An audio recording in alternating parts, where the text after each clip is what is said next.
लोकसत्ताचं वाचन हे सुद्धा एक सेल्फ हेल्प आहे. हो. तर सेल्फ हेल्प म्हणजे काय, तर आपण त्याचा मराठीत अर्थ असं म्हणू शकतो. सेल्फ म्हणजे स्वतः, हेल्प म्हणजे मदत करणं. गीतेमधला असा श्लोक आहे, उद्धरेत आत्मन आत्मानाम. याचा अर्थ काय आहे? Self help. आपणच आपला उद्धार करू शकतो किंवा आपली अधोगती करू शकतो. स्वामी विवेकानंदांचं साहित्य हे सुद्धा सेल्फ हेल्प आहे. उत्तिष्ठत जाग्रत प्राप्यतु वरान निबोधयत, असं उपनिषदातला संदेश त्यांनी पुन्हा पुन्हा मांडला की तू जागा हो, आधी प्रयत्नांना लाग. हे सेल्फ हेल्पच आहे. त्यामुळे सेल्फ हेल्प ही आपण बघितलं जसं गीता आणि अरिस्टॉटलपासून आत्तापर्यंत, आणि आता ते अधिक वाढतंय. 3 इडियटमधलं ते जे एक गाणं आहे ते सुद्धा खरं म्हणजे सेल्फ हेल्पचं आहे. जब लाइफ हो आउट ऑफ कंट्रोल, ओठों को करके गोल, चिट्टी बजा के बोल, ऑल इज वेल.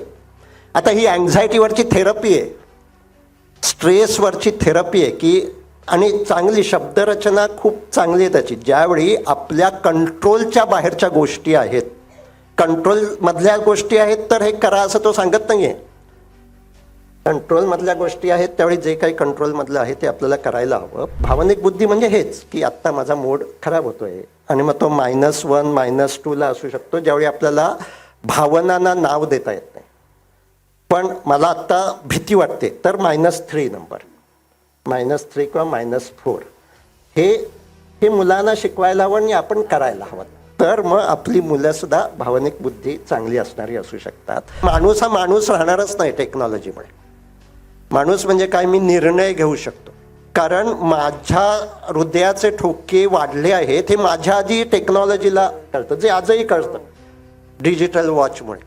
ते हळूहळू अधिक कळू लागेल आणि तो सगळा कंट्रोल माणसाचा टेक्नॉलॉजी घेईल आणि that will be a different human being. विचारांना फार महत्त्व देऊ नका. आज जे आम्ही माइंडफुलनेसमध्ये सांगतो, थॉट्स आर नॉट फॅक्ट्स.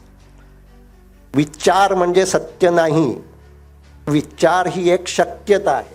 नमस्कार. लोकसत्ता अभिजात लिट फेस्ट ह्या नाविन्यपूर्ण उपक्रमात मी लता दाभोळकर तुमचं सगळ्यांचं स्वागत करते. या लिट फेस्टला ज्याचं अर्थसहाय्य मिळालं आहे त्यात मुख्य प्रायोजक सारस्वत बँक, सहप्रायोजक KC टूर्स, सहाय्यक कौटिल्य मल्टी क्रिएशन CSF आणि पॉवर्ड बाय कालनिर्णय. या ठिकाणी सेल्फ हेल्प आणि आपण या विषयावर बोलायला डॉक्टर वेलणकर आपल्याकडे आले आहेत. त्यांचं मी स्वागत करते आणि आपण कार्यक्रमाला सुरुवात करूया. जे लोकसत्ताचे वाचक आहेत त्यांना डॉक्टर वेलणकर माहिती नाहीत असं नाही आहे, कारण त्यांनी लोकसत्तामध्ये कॉलम लेख लिहिलेलेच आहेत. ते मुळातले आयुर्वेदाचार्य आहेत आणि नंतर त्यांनी मनाचा वेध घेण्यासाठी मन या सगळ्या पूर्ण याच्याभोवतीच त्यांचा अभ्यास राहिलेला आहे. तर आपण सुरुवात करूया सर. सेल्फ हेल्प म्हणजे काय मुळात, आणि आपल्याकडे सेल्फ हेल्पची पुस्तकं उपलब्ध होती का याविषयी सांगा. नमस्कार, आवाज ऐकू येतोय माझा? तर लोकसत्तानं ही संधी मला दिली त्यासाठी मी प्रथम लोकसत्ताचे आभार मानतो. आणि खरं म्हणजे लोकसत्ताचं वाचन हे सुद्धा एक सेल्फ हेल्प आहे. हो. तर सेल्फ हेल्प म्हणजे काय, तर आपण त्याचा मराठीत अर्थ असं म्हणू शकतो. सेल्फ म्हणजे स्वतः, हेल्प म्हणजे मदत करणं. स्वतःची मदत करणं म्हणजे सेल्फ हेल्प. आणि ही जी मदत करणं म्हणजे याची सुरुवात कधी झाली असं आपण म्हणू शकतो. तर अगदी प्राचीन काळापासून गीतेमधला असा श्लोक आहे, उद्धरेत आत्मन आत्मानाम. याचा अर्थ काय आहे? Self help. आपणच आपला उद्धार करू शकतो किंवा आपली अधोगती करू शकतो. त्यामुळे गीता हे सुद्धा सेल्फ हेल्प बुक आहे. पतंजली योगसूत्र हे सुद्धा सेल्फ हेल्प बुक आहे, कारण त्यामध्ये सुद्धा यम नियम यांचं पालन कसं करायचं, आसन प्राणायाम ध्यान या सर्वाची जी काही माहिती आहेत ही माहिती प्रत्यक्षात आणण्यासाठी आहे.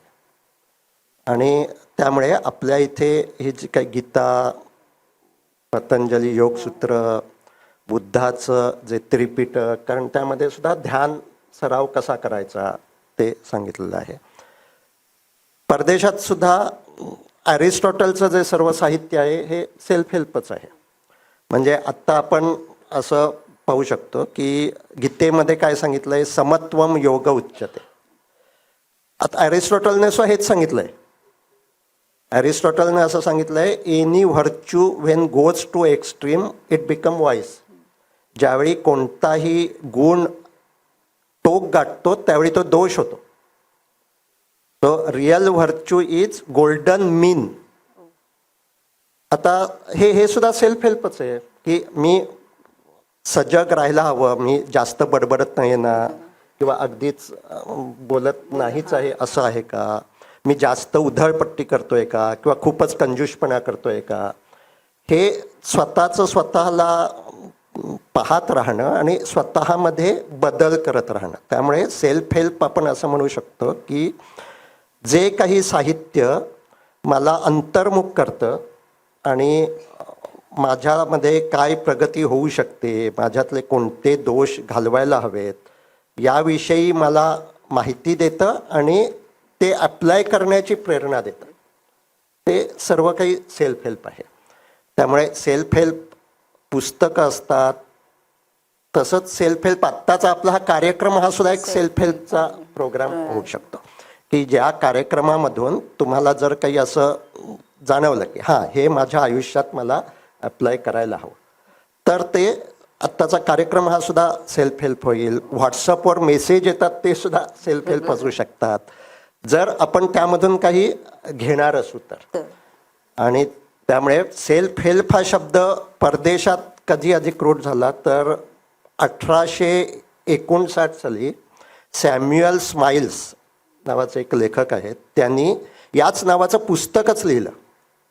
सेल्फ हेल्प हेच त्यांच्या पुस्तकाचं नाव आहे. आणि गांधीजी ज्यावेळी इंग्लंडमध्ये होते वकिलीचं शिक्षण घेण्यासाठी, त्यावेळी त्यांनी हे पुस्तक वाचलं होतं आणि गांधीजींच्या सुरुवातीच्या लेखनामध्ये या पुस्तकाचा खूप प्रभाव होता. तर त्या सेल्फ हेल्प या पुस्तकामध्ये सुद्धा जे सांगितलं होतं तेच गांधीजींनी खरं म्हणजे आयुष्यभर अप्लाय केलं नंतर. ते म्हणजे स्वयंशिस्त. त्या पुस्तकात मुख्यतः 3 गोष्टी सांगितलेल्या होत्या. स्वयंशिस्त आवश्यक आहे, दुसरं म्हणजे नित्य प्रयत्न, सतत चिकाटीनं काम करत राहणं आवश्यक आहे, सातत्य. हां, आणि तिसरं काही चारित्र्य, वैयक्तिक चारित्र्य हे खूप महत्त्वाचं आहे, जे आपण गांधीजींच्या पूर्ण चरित्रामध्ये नंतर पाहतो. तर ते सेल्फ हेल्प या पुस्तकात या 3 व्हॅल्यूज त्यांनी सांगितलेल्या होत्या आणि हे स्वतःच्या आयुष्यात उतरवणं म्हणजेच सेल्फ हेल्प असं त्या लेखकाचं म्हणणं होतं. तर परदेशामध्ये आपण असं म्हणू शकतो की त्यानंतर हळूहळू इंग्लिशमध्ये अनेक सेल्फ हेल्प बुक आली जी इथल्या अनेक प्रेक्षकांना माहिती असतील. त्यामुळे मी सर्वांना अशी विनंती करतो की या तुमच्या वतीनं मला प्रश्न विचारता आहेत, तुमच्या मनातले प्रश्नसुद्धा आपण घेणार आहोत, पण ते आपण कार्यक्रमाच्या शेवटी घेऊ. पण कार्यक्रम सुरू असताना मी तुम्हाला काही प्रश्न विचारणार आहे आणि त्याची उत्तरं तुम्ही हात वर करून किंवा तुमचे अनुभव सांगून अवश्य सांगू शकता. म्हणजे आपण एकमेकांशी देखील संवाद करत राहू. तर तुमच्यापैकी अनेकांना सेल्फ हेल्प पुस्तकं वेगवेगळी इंग्लिशमधली मराठीमधली माहिती असतील. तर त्याची सुरुवात ही परदेशात 1859 साली झालेली आहे आणि भारताच्या संदर्भात आपण असं म्हणू शकतो की स्वामी विवेकानंदांचं साहित्य हे सुद्धा सेल्फ हेल्प आहे. उत्तिष्ठत जाग्रत प्राप्यतु वरान निबोधयत असं उपनिषदातला संदेश त्यांनी पुन्हा पुन्हा मांडला की तू जागा हो, आधी प्रयत्नांना लाग. हे सेल्फ हेल्पच आहे. त्यामुळे सेल्फ हेल्प ही आपण बघितलं जसं गीता आणि ॲरिस्टॉटलपासून आत्तापर्यंत, आणि आता ते अधिक वाढतंय. आत्ता असं म्हटलं जातं की जवळजवळ $40 बिलियन बिझनेस सेल्फ हेल्प म्हणून केला जातो. आता 40 बिलियन म्हणजे 40वर किती शून्य हे मला काही सांगता येणार नाही, तुमच्यातलेच काही जण सांगू शकतात. पण जगभरात आत्ता सेल्फ हेल्पवर आधारित जो काही व्यवसाय होतो, जो मोजता येतो की देवाणघेवाण पैशाची त्यामध्ये होते, ती किती होते आत्ता, तर साधारण $40 बिलियन होते. इतकं आत्ता ही सेल्फ हेल्प इंडस्ट्री म्हणून आत्ता प्रचलित आहे. तर सेल्फ हेल्प खरंच वाचकाला मार्गदर्शक ठरतं आणि कुठल्या प्रकारच्या वाचकाला मार्गदर्शक ठरतं ते? त्यासाठी सेल्फ हेल्पचे पुस्तक वाचलं आणि मी उद्यापासून सगळे सुरू केलं असं होत नाही. तर त्यासाठी स्वतःमध्ये काय बदल करावे लागतात आपल्याला? बरोबर. तर आत्ता आपण म्हणजे तुम्ही विचारलात सेल्फ हेल्प पुस्तकं, पण मी असं म्हणतो की सेल्फ हेल्प पुस्तकं हा एक भाग आहे.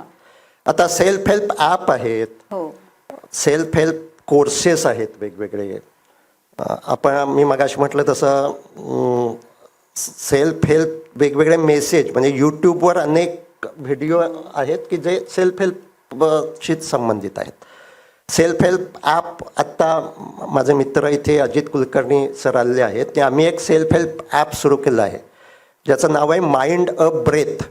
फ्री ॲप आहे ते, की ज्यामध्ये तुम्ही अँड्रॉइड ॲप डाउनलोड करून त्यामध्ये रजिस्टर करू शकता आणि कधीही कुठेही त्याचा तुम्ही उपयोग करू शकता. त्यामधले ऑडिओ ऐकू शकता, त्यामध्ये काही एक्झरसाइज दिलेले आहेत ते करू शकता.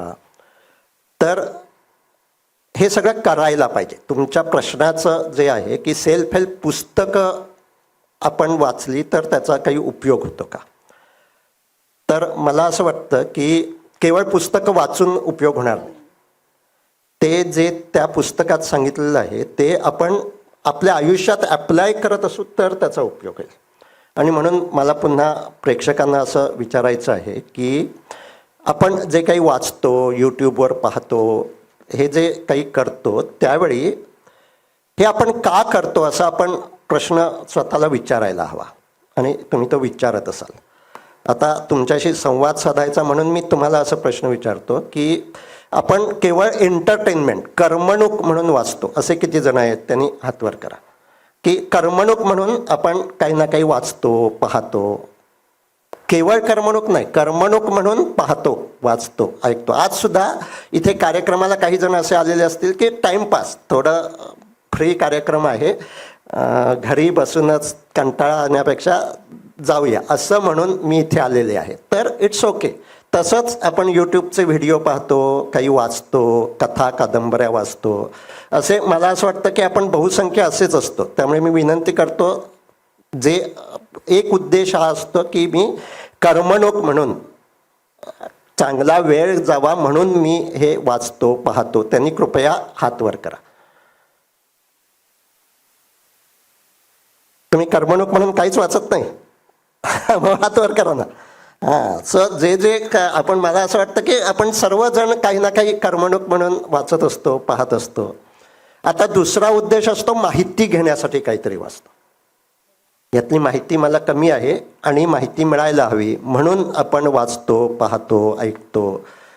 तर तुमच्यापैकी पुन्हा बरेच जण असं माहिती घेण्यासाठी सुद्धा करत असतील. असे कोण कोण असतील त्यांनी हात वर करा. हां, हे बरेच सगळे हात वर झाले आहेत की माहिती घेण्यासाठीच ते इथे आलेले आहेत जास्त. तर दुसरा आपला हेतू असू शकतो माहिती घेणं. तिसरा आणि काय हेतू असू शकतो तर एक्सपोजर. एखादं आपले मतं आहेत त्याच्यापेक्षा वेगळं मत एखादं लेखकाचं, ते बोलणाऱ्याचं असू शकतं. वेगळा पर्स्पेक्टिव्ह आपण जो म्हणू आहे तो समजून घेण्यासाठी मी काही वाचतो, पाहतो, ऐकतो. असेही काही जण असू शकतात. असे कोण कोण आहेत की मला जी काही मतं पटलेली आहेत त्याच्यापेक्षा वेगळी मतं काय असतात. धन्यवाद. तर मला असं वाटतं की बऱ्याचदा आपलं हे 3 उद्देश, यापेक्षाही आणि काही उद्देश असले तर तुम्ही अवश्य सांगा की यापेक्षा वेगळ्या हेतूनं मी काही वाचतो, पाहतो, ऐकतो. पण हे आत्ता मी 3 उद्देश सांगितले आहेत. आता सेल्फ हेल्प त्याच वेळी होईल की ज्यावेळी मी माहिती घेण्यासाठी काहीतरी वाचलं आहे, पाहिलं आहे आणि ती माहिती उपयोगाची आहे असं मला वाटतं आहे आणि ती मी ॲप्लाय करू शकतो रोजच्या आयुष्यात. आणि त्यामुळे केवळ करमणूक म्हणून जर आपण एखादी गोष्ट बघितली तर ती सेल्फ हेल्प होणारच नाही. म्हणजे मी आता उदाहरण देतो की इथे 3 इडियट पिक्चर अनेकांनी बघितलं असेल आणि 3 इडियटमधलं ते जे एक गाणं आहे ते सुद्धा खरं म्हणजे सेल्फ हेल्पचं आहे. जब लाइफ हो आउट ऑफ कंट्रोल ओठों को करके गोल चिट्टी बजा के बोल ऑल इज वेल. आता ही अँझायटीवरची थेरपी आहे, स्ट्रेसवरची थेरपी आहे की आणि चांगली शब्दरचना खूप चांगली आहे त्याची. ज्यावेळी आपल्या कंट्रोलच्या बाहेरच्या गोष्टी आहेत, कंट्रोलमधल्या गोष्टी आहेत तर हे करा असं तो सांगत नाही आहे. कंट्रोलमधल्या गोष्टी आहेत त्यावेळी जे काही कंट्रोलमधलं आहे ते आपल्याला करायला हवं. पण आपल्या कंट्रोलमधल्या म्हणजे आज आता पाऊस येईल का असं मला सकाळपासून विचार येत होता. आधीच किती माणसं येतील माहीत नाही, त्यात पाऊस आला तर आणि किती येतील माहीत नाही, हा आता विचार माझ्या मनात येत होता. हे माझ्या कंट्रोलमधलं आहे का? नाही. मग मी म्हणायला हवं ऑल इज वेल. 10 माणसं आली तरी सुद्धा ती वेल आहे. हे स्वतःचं स्वतः अप्लाय करता येणं म्हणजे सेल्फ हेल्प आहे. त्यामुळे हे गाणं हे सुद्धा सेल्फ हेल्प आहे, पण ते जर आपण अप्लाय केलं तर. आणि जर अप्लाय केलं नाही तर सेल्फ हेल्पची पुस्तकं सुद्धा माणसं करमणूक म्हणून वाचतात आणि मग त्याचा काही उपयोग होत नाही. त्यामुळे 3 इडियट हा जसा करमणूक म्हणून आपण पाहू शकतो, पण त्यातलं जर ॲप्लिकेशन आपण काही करायचं असं ठरवलं तर तो सेल्फ हेल्प होऊ शकतो. त्याकडे लोकांनी कशा प्रकारे बघायला पाहिजे याबद्दल सांगाल? हां, म्हणजे हेच ना, आधी त्यासाठी आपल्याला आत्मभान आधी असायला हवं. की आत्मभान म्हणजे काय, माझ्यामध्ये या 4 चांगल्या गोष्टी आहेत आणि या 4 थोड्या लिमिटेशन्स आहेत. आणि ह्या लिमिटेशन्स मान्य करण्यात काही प्रॉब्लेम नाही आहे. प्रत्येकामध्येच काही ना काही लिमिटेशन्स असणार आहेत. आणि या लिमिटेशन्सवर काय मी कशी मात करू शकतो हे विचार करून माहिती घेऊ शकतो आपण. आणि त्यासाठी ठराविक ही माझं लिमिटेशन आहे. म्हणजे उदाहरणार्थ मला आता आत्मविश्वास नाही आहे, अनोळखी माणसाशी मला जाऊन बोलता येत नाही, असं माझं लिमिटेशन आहे. असं जर एखाद्याला वाटत असेल तर आता त्याने त्यावर काम करायला हवं. आणि तो आत्मविश्वास कसा वाढेल, मग त्यासाठी सेल्फ हेल्प आहे. काय करायला हवं हे ते सांगितलं जातं पुस्तकामधून, व्हिडिओमधून. सर, अनेकदा असं होतं की खूप माणूस आधी गोंधळलेल्या अवस्थेत असतो आणि बरीच सेल्फ हेल्पची पुस्तकं वाचत जातो व्हिडिओ बघत जातो. पण आपल्याला नेमकं काय हवंय ते कसं नेमकेपणाने निवडायचं? छान. तर मी आधी एक सुचवेन, म्हणजे काल मी कार्यक्रमात आलो होतो त्यामध्ये डॉक्टर अद्वैत पाध्ये आणि खूप चांगला कार्यक्रम झाला. त्यामध्ये मी ते जे काही बोलत होते त्यामध्ये थोडं ॲड करेन की त्यामध्ये ते असं म्हणत होतं की खूप वाचत राहायला हवं. मी असं म्हणेन वाचत राहायला हवं, खूप नको. वाचत कशासाठी राहायला हवं तर एक्सपोजर घेण्यासाठी. तुम्ही जसं म्हणालात की कुठे काय आहे हे समजून घेण्यासाठी मला वाचत राहायला हवं. पण अशी एक वेळ यायला हवी की हां, हे मधला जे काही हवं आहे ते या पुस्तकात, ह्या व्हिडिओमध्ये मला मिळतं आहे. आता अधिक पुन्हा मी वाचत राहण्याऐवजी ते जे काही मिळतं आहे ते पुन्हा पुन्हा वाचायला हवं. म्हणजे एकदाच वाचून मला कधी ते कळणार नाही की यामध्ये माझा जो काही इश्यू आहे, प्रॉब्लेम आहे, त्याच्यावर सोल्युशन आहे असं मला वाटतंय. तर मी ते पुन्हा वाचायला हवं, तो व्हिडिओ पुन्हा पाहायला हवा. आणि मग ते सोल्युशन मी अप्लाय कसं करू शकेन पुन्हा माझ्या आजच्या आयुष्यामध्ये, मी ते काही उपयोजित करू शकेन का याचा विचार करायला हवा. त्यामुळे केवळ वाचन म्हणजे तुम्ही आज काही नाश्ता करून आला असाल ना, जेवून आला असाल तुम्ही, आपण सतत केवळ जेवतच राहिलो तर काय होईल? पचणारच नाही. ते 2 जेवणामध्ये अंतर ठेवतो ना आपण, ते कशासाठी? पचन आवश्यक आहे. ते पचन झालं तर मग शोषण होईल आणि आपल्या शरीराला ते मिळेल. तसं आपण सतत जर वाचतच राहिलो तर त्याचं मेंदूत शोषणच होत नाही. आणि त्यामुळे जे काही मी वाचलं आहे ते वाचून झालं की यामध्ये मला काही मिळतं आहे का असं आपला आपण विचार करायला हवा, ज्याला आपण चिंतन मनन असं म्हणू शकतो. काही वेळा असं असू शकतं की कदाचित आजच्या आपल्या कार्यक्रमानंतर सुद्धा तुम्ही असं विचार करायला की मला काही मिळालं का असं. काही वेळा असं वाटू शकतं की अरे लाट आली आणि गेली, माझ्या हातात काहीच नाही राहिलं, असंही असू शकतं. यामध्ये 2 प्रॉब्लेम असू शकतात. एक म्हणजे जो सांगतो आहे त्याच्यामध्येच काही दोष असू शकतो की तो असं मुद्देसूद काही बोलत नाही आहे. आपण असं म्हणतो गोल गोल गोल गोल असं बोलतो आहे. त्यामुळे मला काय गवसलं, काही गवसलं नाही. म्हणजे लिहिणाऱ्यामध्ये, बोलणाऱ्यामध्ये एक समस्या असू शकते आणि दुसरी समस्या आपल्यामध्ये, श्रोत्यामध्ये, वाचकामध्ये असू शकते की तो विचारच करत नाहीये की यामधलं काय मला नक्की अप्लाय करायचं आहे.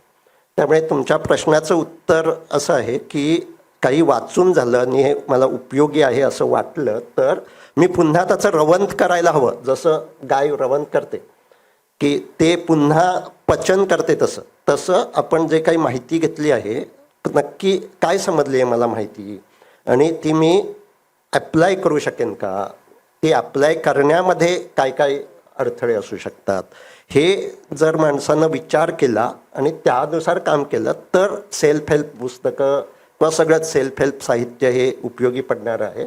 अन्यथा ते केवळ करमणुकीचं साधन म्हणून राहतं.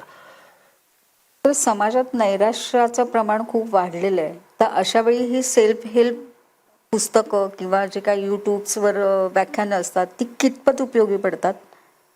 बरोबर. म्हणजे समस्यांचं निराकरण होण्यास ती तेवढी सक्षम आहेत का? हां, तर ते पुन्हा वाचणाऱ्यावर देखील अवलंबून आहे. नैराश्य आहे हे आधी त्याने मान्य करायला हवं की नैराश्य म्हणजे काय, होपलेसनेस. माझ्या आयुष्यात काही चांगलं घडू शकत नाही असं वाटत राहणं म्हणजे नैराश्य. किंवा एकूण परिस्थिती किती भयानक आहे, सगळं हळूहळू डिटोरिएट होतं आहे असं वाटत राहणं म्हणजे सुद्धा नैराश्य. आणि अनेकांना आज तसं वाटतं, त्यामुळे तुम्ही म्हणता तसं नैराश्याची परिस्थिती आहे. आता त्यावर मी उपाय शोधायला हवा. एकतर काही माणसं हे नाही, हे काही संपलंच आत्ता आणि 2050 साली अर्धी मुंबई बुडणार आहे पाण्यात असं आत्ता सांगितलं जातं की हे जे काही ग्लोबल वॉर्मिंग वगैरे यामुळे 2050 म्हणजे 25 वर्षात. तर हे एक आपण असं म्हणू शकतो की हे आता आपण काही टाळूच शकत नाही, हे होत जाणार. ओके, त्या 25 वर्ष, पुढची 25 वर्ष जर समजा मी 2050 पर्यंत मी असेन मुंबईत असं, तर मी काय करू शकतो याचा विचार करणं म्हणजे नैराश्यावर मात करणं. आणि तो विचार करण्यासाठी वेगवेगळे मुद्दे असू शकतात. मी म्हणजे आत्ता आपण जसं म्हटलं की मुंबई बुडणार आहे का, तर ग्लोबल वॉर्मिंगमुळे समुद्राची पातळी वाढणार. आणि मग आता ह्या ग्लोबल वॉर्मिंग थांबवण्यासाठी मी काही करू शकतो का, मग मी माझ्या स्वतःपासून माझ्या सोसायटीमध्ये, माझ्या कम्युनिटीमध्ये काही करू शकतो का, मग मी त्याबद्दल काही माहिती देऊ शकतो का. म्हणजे मी त्यामध्ये, जसं आता शिव खेरा हे आपल्याकडे खूप प्रसिद्ध आहे सेल्फ हेल्प ह्याचे, आणि त्यांचं एक असं कोट आहे, वाक्य आहे, are you a part of problem or part of solution. Part of problem असेल तर आपण निराशच राहणार आणि पार्ट ऑफ सोल्युशन झालो तर आपण निराशेतून बाहेर पडू. आता शिवखेरांची पुस्तकं वाचून पुन्हा तेच आहे की ॲप्लाय केलं का, की आता हा कोट हा सुद्धा सेल्फ हेल्पचाच आहे.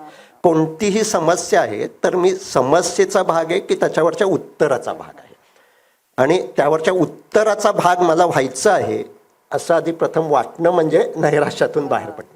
की काहीतरी उत्तर असू शकतं, माझ्या पातळीवर असू शकतं, माझ्या कुटुंबाच्या, म्हणजे नाही मी मुंबई सोडून सोलापूर जे कधीच बुडण्याची शक्यता नाही अशा ठिकाणी जाऊन राहीन, हे सुद्धा नैराश्यावरचं उत्तर असू शकतं. नाही तर सोलापूरची अवस्था पण वाईट आहे. त्यामुळे माझ्याकडे असे क्लायंट असतात म्हणजे अशा वेगवेगळ्या समस्या. आता जसं मुंबईत तसं पुण्यात भूकंप होईल अशी अँझायटी असणारा माझा एक क्लायंट आहे.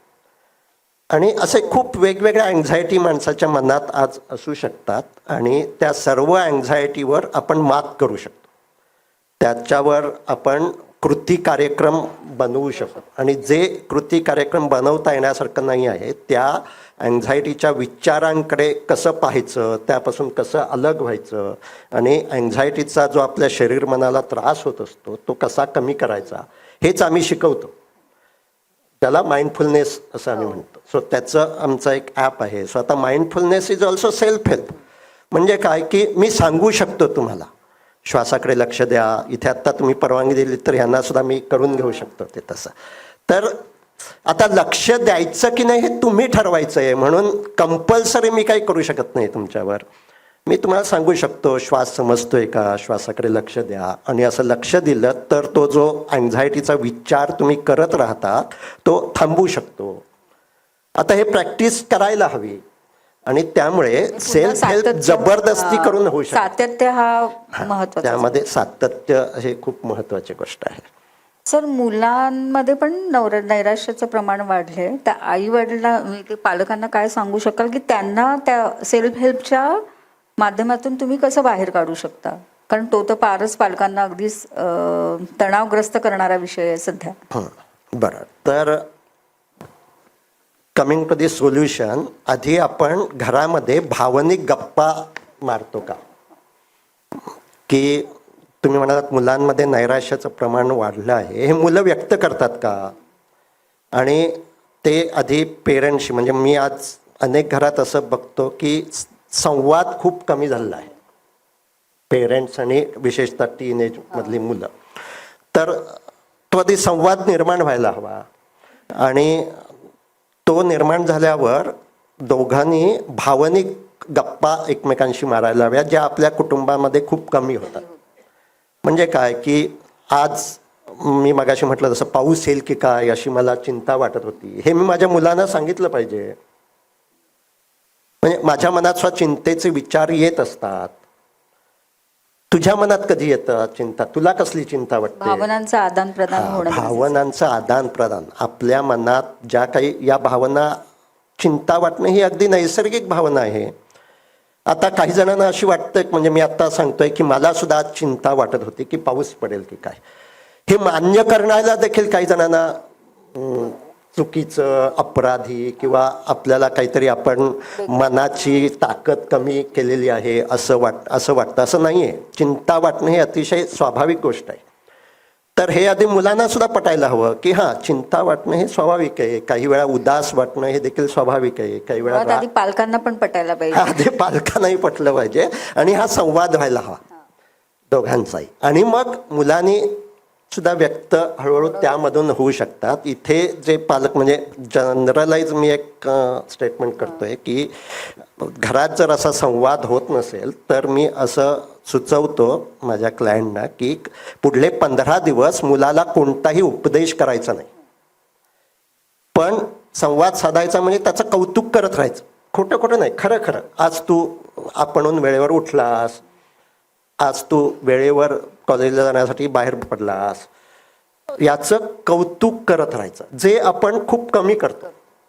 नवरा बायकोनी सुद्धा एकमेकांचं कौतुक करायला हवं, कारण अन्यथा मी माझे कान बंद केलेले असतात. तुम्ही मला काहीतरी उपदेश करायला लागला की मी लक्षच देत नसतो. आता डोळे बंद केलेले दिसतात, कान बंद केलेले दिसत नाही, ते काही असे बंद करता येत नाही, पण मी तुमच्याकडे लक्षच देत नसतो ज्यावेळी मी तुम्हाला सूचना करत असता, काहीतरी सल्ला देत असता, आणि जो मला नको असतो.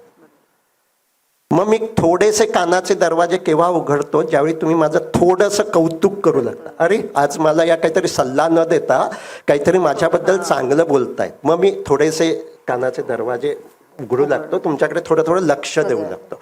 हे ज्यावेळी सतत 15 दिवस असं माझ्या लक्षात येईल की आज आई मला काहीच आता सल्ला देत नाही आहे, तर मग मी थोडंसं तिच्याशी ऐकेन, संवाद साधेन. आणि त्यामुळे आजच्या कार्यक्रमातून घरी घेऊन जाण्यासाठी काय आहे, पुढले 15 दिवस कोणालाही काहीही सल्ला देण्याची गरज नाही, त्याने विचारल्याशिवाय. कौतुक करण्याची मात्र गरज आहे. आपण सगळ्यांनी एकमेकांना चांगलं जे काही आहे ते सांगत राहायला हवं. त्यामधून संवादाची दारं खुली होऊ शकतात. तर पालकांना अशी काही पुस्तकं सुचवू शकाल की ज्या मुलांना नकळत सेल्फ हेल्पच्या दृष्टीने उपयोगी पडू शकतील, वाचन किंवा ऐकणं या दृष्टीने? तर अशी खूप पुस्तकं आहेत आता, म्हणजे इंग्लिशमध्ये आहेत. आता इंग्लिशमधली, म्हणजे हल्ली मुलं बऱ्याचदा इंग्लिश मिडियममध्ये शिकत असतात, त्यामुळे पूर्ण पुस्तकाऐवजी आता त्याचं सारांश सांगणारे सुद्धा अनेक ॲप आहेत की जे फ्रीमध्ये 10 मिनिटात त्या पुस्तकामध्ये काय आहे हे सांगत असतात. मला असं वाटतं की मुलांना हे माहितीही असतं. पालकांपेक्षा मुलांना आज हे सगळं इन्फॉर्मेशन लेवलला खूप माहिती आहे. काल एक मुद्दा आला की मनाचे श्लोक म्हणायचे, आपली मुलं नुसती पाठ करतात, त्याचा अर्थ नाही करत. तर ते सुद्धा आता 5वी 6वी 7वीतली मुलं मनाचा श्लोक पाठ करत असतील, हळूहळू कॉलेजमध्ये जाणारी ती हे विसरायला लागतात. पण अनेक असं सर्वे शाळांमधून सुद्धा, म्हणजे आता इथल्या काही लोकांना कदाचित OCD म्हणजे काय माहीत नसेल, पण शालेय मुलांना आज OCD म्हणजे काय माहिती आहे, पॅनिक अटॅक म्हणजे काय माहिती आहे, माहिती त्यांना खूप आहे. आणि आज त्यांना दुर्दैवानं असं वाटतं की माहिती पुरेशी आहे. म्हणजे आज आपल्या सर्वांनाच खरं म्हणजे चिंता वाटावा असं एक घडतं आहे. ते म्हणजे 10वीतली मुलं सेंड ऑफच्या वेळी आपल्या वर्गातले लाईट फोडतात, हो, पंखे तोडतात. मी अनेक शिक्षकांच्या अशा ग्रुपवर आहेत आणि व्हिडिओ करून पाठवले. हो. मुली सुद्धा अशा बेंचवर उभ्या आहेत आणि काठीनं लाईट फोडत आहेत. हे म्हणजे का एवढी विध्वंसक वृत्ती आहे त्यांच्यामध्ये, कृतज्ञता भाव नाही आहे. मी त्या मुलांशी सुद्धा बोललो, मग त्यांच्या मनात असं त्यांचं म्हणणं असं आहे की शाळा आमच्याकडून काहीतरी ब्रेकेज पैसे घेतं आणि मग ते ब्रेकेज करूयाच ना जर पैसे घेतलेले आहेत तर, असं म्हणून ते मुद्दाम फोडतात. सो ते सुद्धा आपल्याला त्यांना एम्पथाईज करायला हवं. पण आपण तुमच्या प्रश्नाकडे आलं तर मुलांना माहिती खूप आहे. मुलांमध्ये आज पुढच्या पिढीमध्ये 2 समस्या आहेत असं मला वाटतं, आणि ते म्हणजे त्यांची भावनिक बुद्धी अविकसित, बुद्ध्यांक कमी आहे, भावनिक बुद्धी त्यांची विकसित नाही आहे, आणि प्रतिकूल परिस्थितीला सामोरं जाण्याची एक जी काही क्षमता असते ती त्यांची कमी आहे. अर्थात याला जबाबदार कोण आहेत? पालक आहेत. आणि त्यामुळे आपण मुलांशी, त्यांना आपल्यापेक्षा अधिक माहिती असू शकते, त्याचं ॲप्लिकेशन, इमोशनल इंटेलिजन्स म्हणजे काय असं तर मुलं तुम्हाला सांगू शकतात, व्हॉट इज इमोशनल इंटेलिजन्स. पण इमोशनल इंटेलिजन्स अप्लाय कसा करायचा त्यासाठी केवळ वाचन पुरेसं नाही आहे. त्यासाठी वेळ काढून ज्यावेळी मला राग येतो त्यावेळी मला भान असायला हवं, माझ्या मनात आत्ता राग आहे, आणि मग तो राग कसा कमी करायचा. So what is emotional intelligence? स्वतःच्या आणि दुसऱ्यांच्या भावना ओळखता येणं आणि काही प्रमाणात तरी बदलता येण्याची क्षमता म्हणजे भावनिक बुद्धी. आता हे एवढी माहिती पुरेशी आहे खरं म्हणजे. भावनिक बुद्धीवरचं, आता इमोशनल इंटेलिजन्सवरचं एवढं पुस्तक आहे डॅनियल गोलमनचं, अप्लाइड इमोशनल इंटेलिजन्स म्हणून पुन्हा अजून एक पुस्तक आहे. पण त्या सगळ्या पुस्तकाचं सार मी हे 2 वाक्य सांगितलं हे आहे. आता ही माहिती अप्लाय करता यायला हवी. त्यामुळे आपल्याकडे जे असा एक समज, माहिती घेत राहायला हवी, चुकीचं आहे. आत्ता मी जे ही 2 वाक्य सांगितली, ही माहिती पुरेशी आहे इमोशनल इंटेलिजन्स वाढवण्यासाठी. आपल्याकडे ना असं आहे की फक्त आपण मुलांचा बुद्ध्यांक बघतो, भावनांक बघत नाहीत. बरोबर. हा बुद्ध्यांक आहे हे केवढं कौतुकास्पद आहे, पण वाढीसाठी भावनांक पण तितकाच महत्वाचा असतो, हेच मुळात आपल्याला माहिती नाही. म्हणजे आता तुम्ही ह्याच्यावरून एक प्रसंग माझ्या समोर घडलेला मी सांगतो, आणि तो आपल्या कोणाच्याही घरात घडू शकतो. की तुम्ही म्हणाल तसा खूप चांगला बुद्ध्यांक असणारा 12वीतला मुलगा जो IIT मध्ये जाण्यासाठी प्रयत्न करतो आहे, आणि त्या क्लासमध्ये तो जातो आणि क्लासमध्ये तो अडकतो.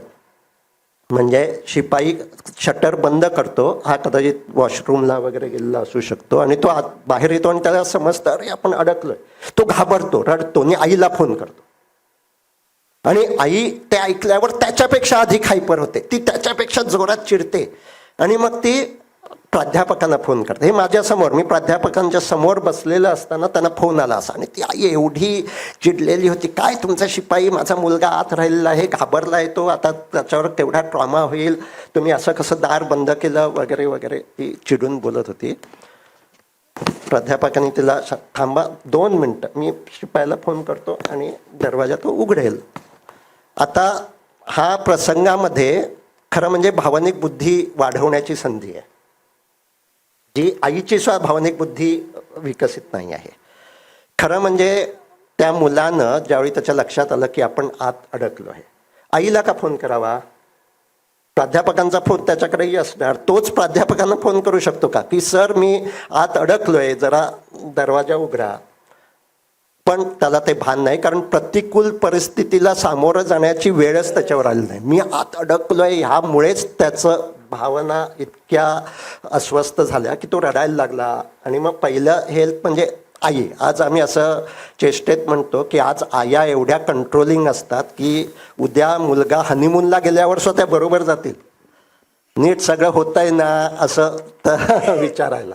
इतक्या आया, तर तसं ती आई कंट्रोलिंग असणार. त्यामुळे त्याने पहिल्यांदा आईला फोन केला. आता खरं म्हणजे आईनं सुद्धा हे सुचवू शकली असती, बा घाबरू नको, रडू नको, तुझ्याकडे सरांचा फोन आहे का, तू फोन कर. पण आता तिचीच भावनिक बुद्धी कमी आहे. ती एवढी त्या मुलापेक्षा अधिक हायपर झाली, अधिक चिडली, आणि मग तिने प्राध्यापकांना फोन केला. तर मुलांचं भावनिक बुद्धी विकसित नाही आहे, कारण पालकांची नाही आहे. आणि त्यामुळे आपण सर्वांनी हे अप्लाय करायला हवं की भावनिक बुद्धी विकसित करणं म्हणजे काय, तर स्वतःचं स्वतःला समजणं. म्हणजे तो मुलाचा फोन आल्यावर तिला, आईला असं भान यायला हवं असतं की मला राग येतोय खूप आत्ता, पण तो एवढा नाही आहे की मी इम्पल्सिव्ह वागायला हवे. त्यामुळे इथल्या जमलेल्या लोकांसाठी मी आत्ता एक, आपण सुद्धा हा एक्झरसाइज करू शकतो की तो म्हणजे आपल्या मूडला नंबर देणं. आत्ता सुद्धा तुम्ही इथे बसला आहात, तुम्ही स्वतःला विचारू शकता आत्ता माझा मूड काय आहे. तो छान असेल तर प्लस नंबर द्यायचा, +1 to +5. आणि छान नसेल तर मायनस नंबर द्यायचा, -1 to -5. आत्ता ती जी आईची कंडिशन किंवा मुलाची कंडिशन म्हणजे -5. भावनिक बुद्धी वाढवणं म्हणजे काय, -5ला जाणं आपलं कमी असायला हवं. तिथे गेलो तरी लवकर त्यातून बाहेर पडता यायला हवं. आणि त्यासाठी ज्यावेळी माझा मूड खराब आहे त्यावेळी माझ्या लक्षात यायला हवं की आत्ता माझा मूड खराब आहे, आणि तो चांगला असेल तरी आत्ता माझा मूड चांगला आहे. त्यामुळे मी असं आत्ता इथे विचारेन की आत्ता माझा मूड चांगला आहे असं तुमच्यापैकी किती जणांना वाटतं, त्यांनी हात वर करा. छान, जोरात हात वर केले आहेत, धन्यवाद. आता काही जण असे असू शकतात की नाही, माझा मूड काही आत्ता चांगला नाही. म्हणजे अनेक कारणं असू शकतात, घरात काहीतरी समस्या असू शकते, किंवा ज्या अपेक्षेनं मी इथे आले ते काही इथे घडत नाही, आणि ते पण नॅचरल आहे, आणि ते पण नॉर्मल नाहीये काही, ते काही त्यात चुकीचं नाहीये. तर असंही कोणी असू शकतं. तर त्यांनी आत्ता हात वर करा की माझा मूड आत्ता चांगला नाही, असं ज्यांना समजतं आहे असं कोणी असेल तरी त्यांनी हात वर करा. हे ओळखता येणं खूप महत्त्वाचं आहे. भावनिक बुद्धी म्हणजे हेच की आत्ता माझा मूड खराब होतोय, आणि मग तो -1 -2ला असू शकतो, ज्यावेळी आपल्याला भावनांना नाव देता येत नाही. पण मला आत्ता भीती वाटते तर -3 नंबर, -3 किंवा -4 हे मुलांना शिकवायला हवं आणि आपण करायला हवं. तर मग आपली मुलंसुद्धा भावनिक बुद्धी चांगली असणारी असू शकतात.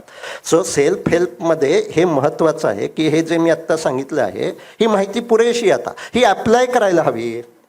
आपण स्वतःला विचारत राहायला हवं दिवसभरामध्ये, माझा मूड किती आहे, तो कधी निगेटिव्ह होतो, ज्याला ट्रिगर्स असं म्हणतात. तर ते आपल्या लक्षात यायला हवे, काय झालं की माझा मूड खराब होतो, हे आपल्याला माहिती असलं पाहिजे. आणि हे आपण मुलांशी संवाद साधून त्यांना हळूहळू हे करायला प्रवृत्त केलं पाहिजे की तुझा मूड कधी खराब होतो, मग त्यातल्या किती वेळा तू -5ला जातो, आणि मग हे -5ला जाणं कसं कमी करता येईल, तुला माहिती आहेत का मेथड. कदाचित त्याला माहितीही असू शकतात मेथड. आता त्या माहिती आहेत त्या तू अप्लाय करतो का, आणि मग आपण एकमेकांना सुद्धा याबाबत सपोर्ट करू शकतो, मेंटरिंग करू शकतो. आणि त्यामुळे माहिती घेणं केवळ पुरेसं नाही आहे, ती अप्लाय करणं हे खूप महत्त्वाचं आहे. तर तुम्ही कुठल्या सेल्फ हेल्प पुस्तकाने तर मी आत्ता इथे जे तुमच्या बरोबर आत्ता मला ही जी संधी मिळते आहे ती एका सेल्फ हेल्प पुस्तकामुळे आहे असं मी म्हणेन. आणि ते म्हणजे 7 habits of highly effective people, Stephen Covey. मी BMS डॉक्टर म्हणून एका छोट्या गावात जनरल प्रॅक्टिस करत असताना, पेशंट नसतात त्यावेळी मी खूप वाचायचो.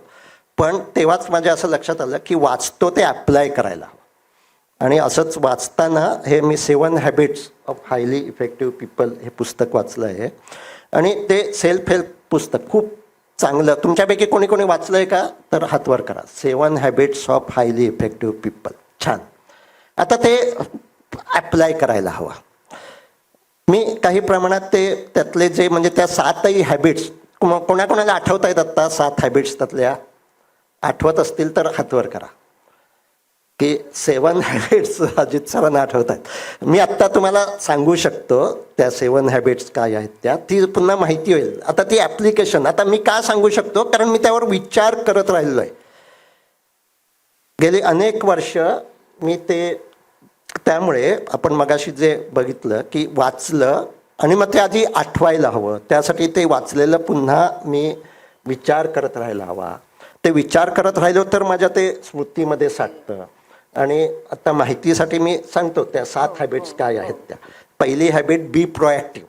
म्हणजे तुम्ही ठरवा भविष्यात तुम्ही म्हणजे आत्ता आपण बऱ्याचदा असं म्हणत असतो की मला संधी मिळेल का?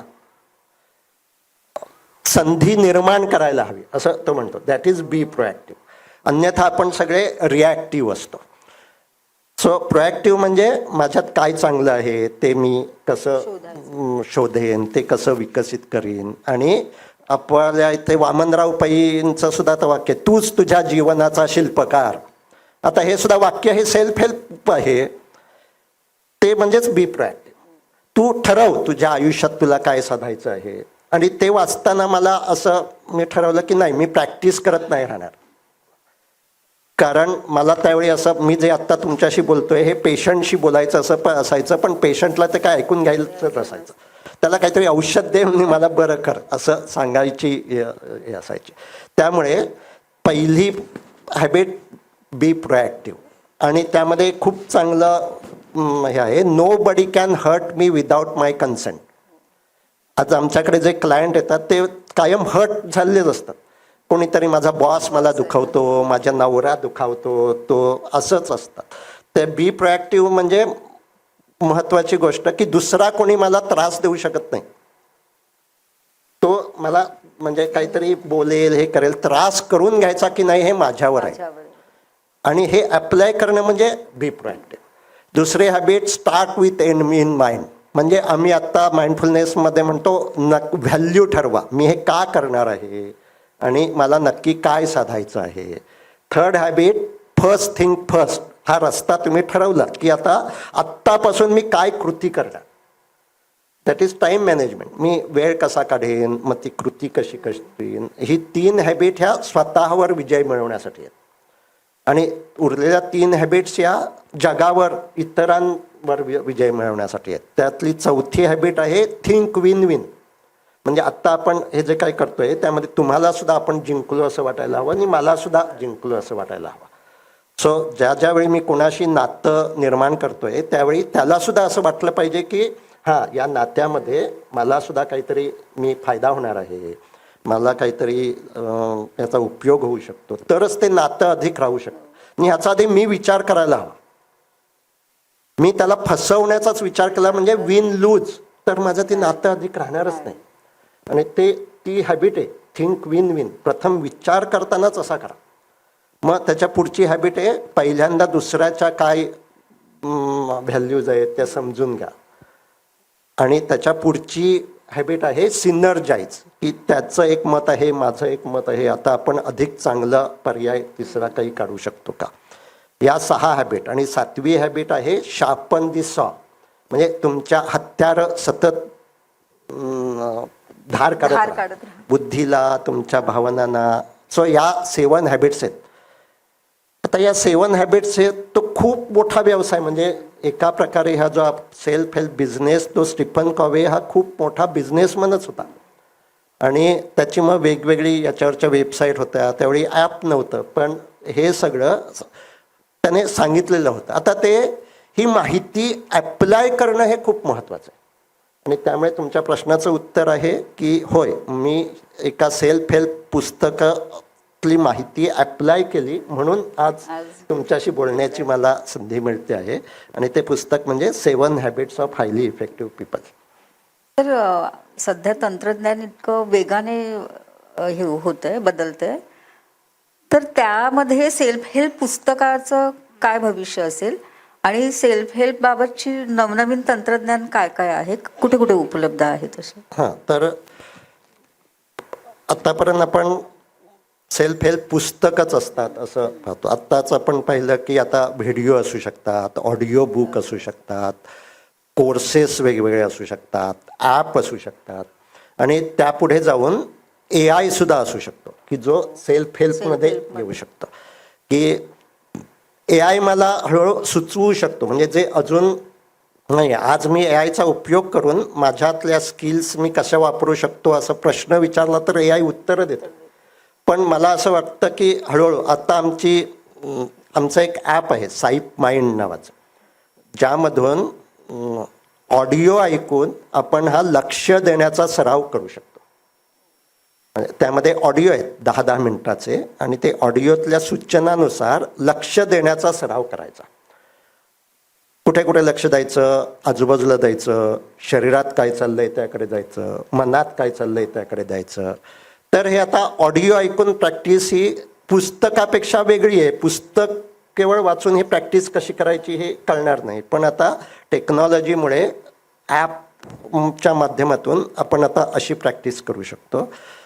आता याच्या पुढचं सुद्धा डेव्हलप ॲप असं असू शकतं की ते आत्तासुद्धा म्हणजे नोटिफिकेशन, आता ॲपमधला प्रोग्राम विकत घेतलेला असतो लोकांनी, पण त्यांनी तो प्रॅक्टिस केलेलीच असते का नसते. आता आम्ही असं ॲप तयार करू शकतो की त्यांना नोटिफिकेशन देईल, तुम्ही आज प्रॅक्टिस केली का असं पॉपअप होईल. असं आत्ताच ते उपलब्ध आहे. हळूहळू AI तुम्हाला प्रेरित करेल की जसं आता एक हे येतं की तुम्ही काहीतरी पिझ्झा खायला जाता आहात, तो सांगेल नाही पिझ्झा उपयोगाचा नाही आहे तुझ्या तब्येतीला, तुझं आत्ताच एवढं कोलेस्ट्रॉल वाढलेलं आहे, सो पिझ्झा खाऊ नको.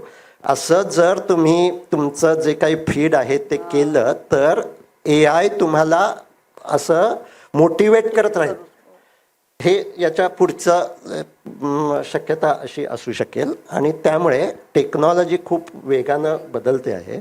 आत्ताच कालच मी निरंजन घाटेंची अशी एक कथा वाचली की त्यामध्ये रोबो हे लाईफ पार्टनर म्हणून घेतलेलं आहे त्यांनी.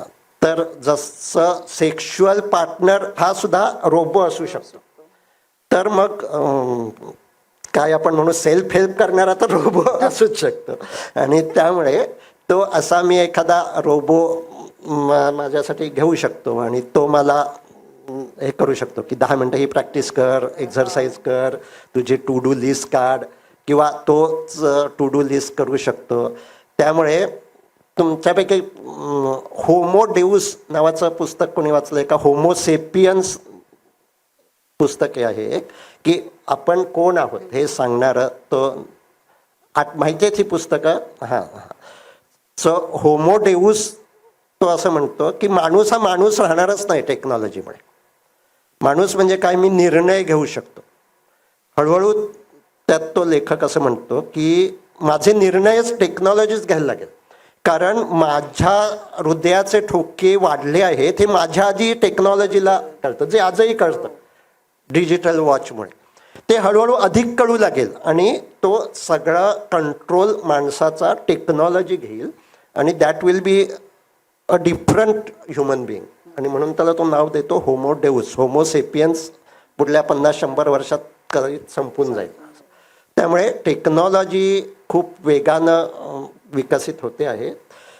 त्याचे चांगले उपयोग आपण करून घेऊ शकतो किंवा अशा प्रकारे आपण परावलंबी देखील होऊ शकतो. म्हणजे उदाहरणार्थ आज आपल्याला इथल्या म्हणजे तुम्ही कदाचित 16x16 किती हे तोंडी करून सांगू शकता, पण पुढच्या पिढीतली कोणी ते कॅल्क्युलेटर वापरल्याशिवाय, आज भाजीवाली सुद्धा तरुण मुलगी असेल तर ती कॅल्क्युलेटर वापरूनच ते गणित करते का? कारण आपण ते वापरतच नाही.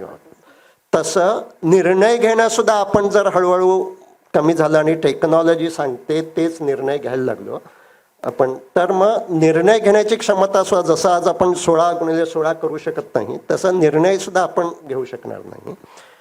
ते जर आपल्याला टाळायचं असेल तर टेक्नॉलॉजीची मदत घ्यायला हवी, पण सजग राहायला हवं. कोणते निर्णय मला घ्यायचे आहेत, मला नक्की काय साधायचं आहे हे माझं मी ठरवायला हवं. अन्यथा मी टेक्नॉलॉजीच्या हातातलं एक बाहुलं होईल. त्यामुळे सेल्फ हेल्पमध्ये सुद्धा टेक्नॉलॉजी ही खूप मोठ्या प्रमाणात आजच येते आहे आणि खूप येऊ शकते.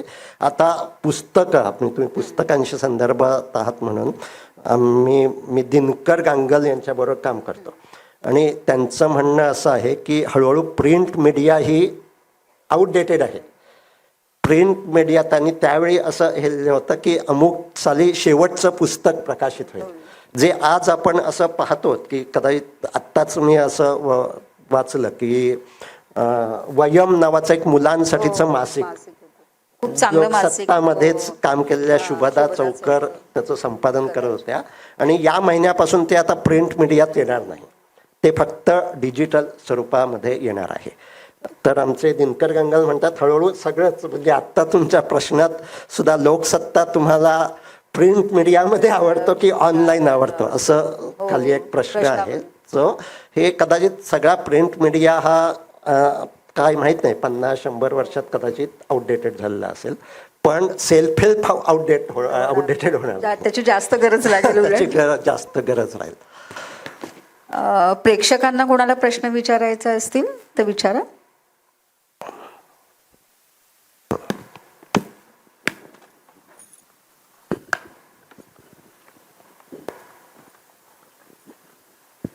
नमस्कार सर. नमस्कार मॅडम. माझा प्रश्न असा होता की सध्या मी शासकीय पदावर एका महत्त्वाच्या पदावर कार्यरत आहे आणि मी एक म्हणजे मी वाईफ पण आहे, मी मदर पण आहे आणि मला घराच्याही बऱ्याच जबाबदाऱ्या असतात.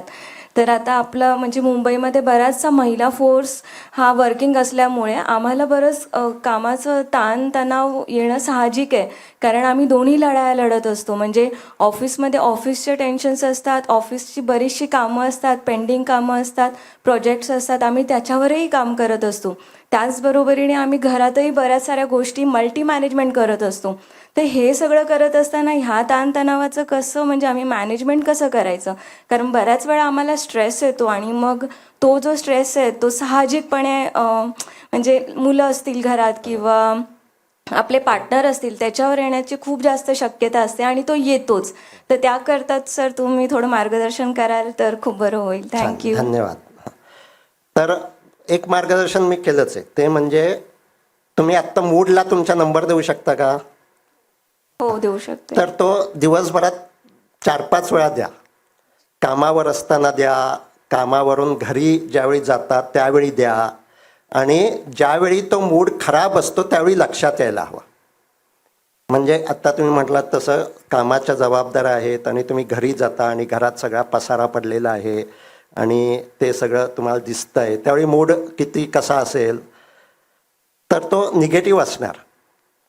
त्यावेळी सुद्धा मी हॅप्पी असं असणार नाही. तर तो आधी निगेटिव्ह मूड माझा आहे हे मान्य करायला हवा आणि मग त्यावर एक म्हणजे स्वतःवर काम करायला हवं.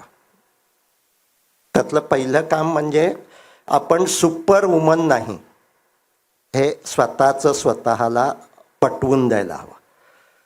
म्हणजे काय की तुम्ही आता जबाबदारीचं एक काम करता आहात आणि एखादी दुसरी स्त्री असेल जी तुमच्या शेजारी राहते आहे आणि ती पूर्ण वेळ हाऊसवाईफ आहे, तर तिचं घर जसं असेल तसंच तुमचं घर असायला हवं असं जर तुम्हाला वाटत असेल, म्हणजे तितकंच नीटनेटकं टापटीप, तर तो चुकीचा समज आहे.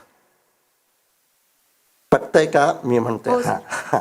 सुपर वुमन सिंड्रोम असं आम्ही आता म्हणतो की बऱ्याच स्त्रियांना असं वाटतं की माझं घर तेवढंच व्यवस्थित असलं पाहिजे जेवढं एखादी हाऊसवाईफ पूर्ण वेळ काम करणार. आता तुम्ही सुद्धा जॉब करणारा आहात, सो जी स्त्री पूर्ण वेळ घरात राहते तिला वेळ आहे ना, ती त्यासाठी जेवढं देऊ शकते तेवढं तुम्ही वेळ देता येणार नाही आहे हे आधी मान्य करायला हवं. हे मान्य होत नाही म्हणून तणाव वाढत असतो आणि त्यामुळे घरात काही प्रमाणात अव्यवस्थितपणा असणार, काही प्रमाणात अस्वच्छता असणार हे मान्य करता येणार, ज्याला आम्ही म्हणतो विचारांच्याच पातळीवर रॅशनल असणं.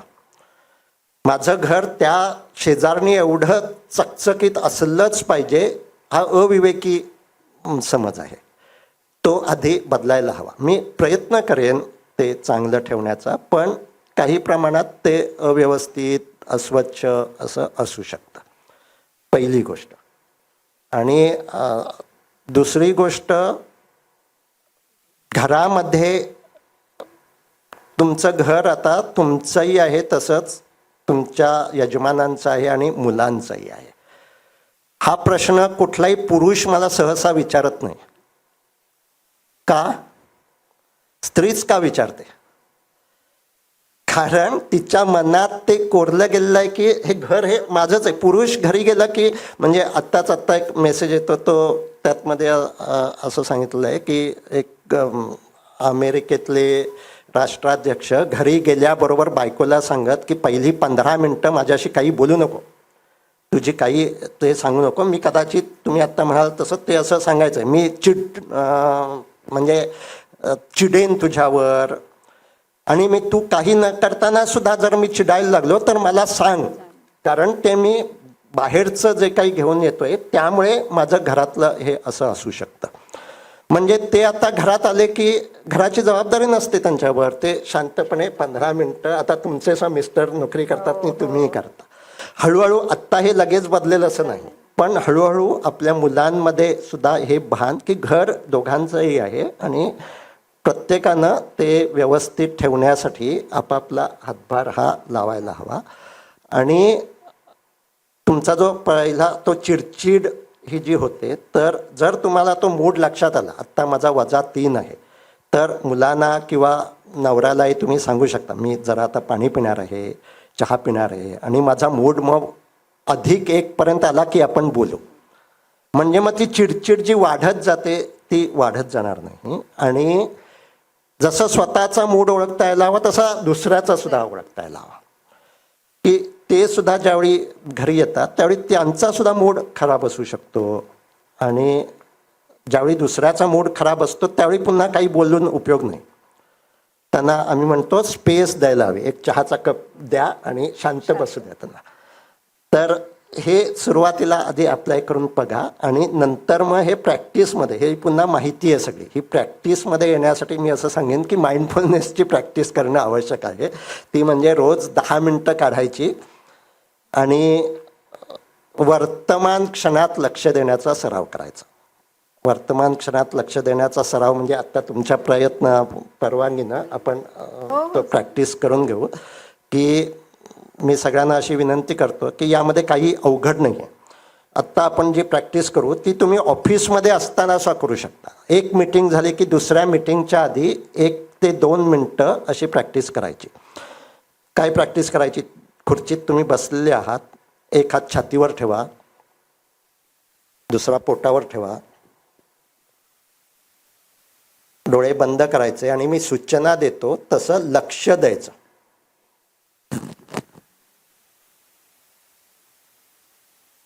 आता दुसऱ्यानं केलंय का असं बघायचं नाही, हे आपलं आपल्यासाठी आहे. छान, सर्वजण बसले आहेत. आता छातीवर लक्ष द्या, आणि तुम्ही हात ठेवलाय तो हाताचा स्पर्श समजतोय का तुम्हाला?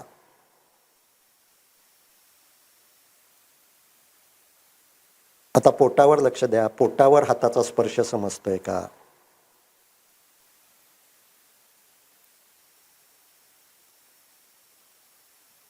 आता या हातांकडे लक्ष दिल्यावर तुमच्या लक्षात येईल की त्यांची हालचाल होते आहे, कारण तुमच्या छातीपोटाची हालचाल होते आहे. आता त्या हालचालीकडे लक्ष द्यायचं. श्वास आत जातो आहे, बाहेर पडतो आहे, आणि त्यामुळे छातीपोटाची हालचाल होते ती समजते आहे.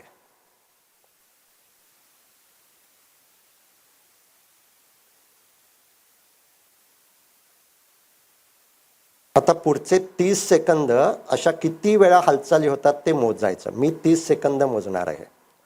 तुम्ही तुमच्या श्वासाच्या हालचाली मोजायच्या. मोजायला सुरुवात करा.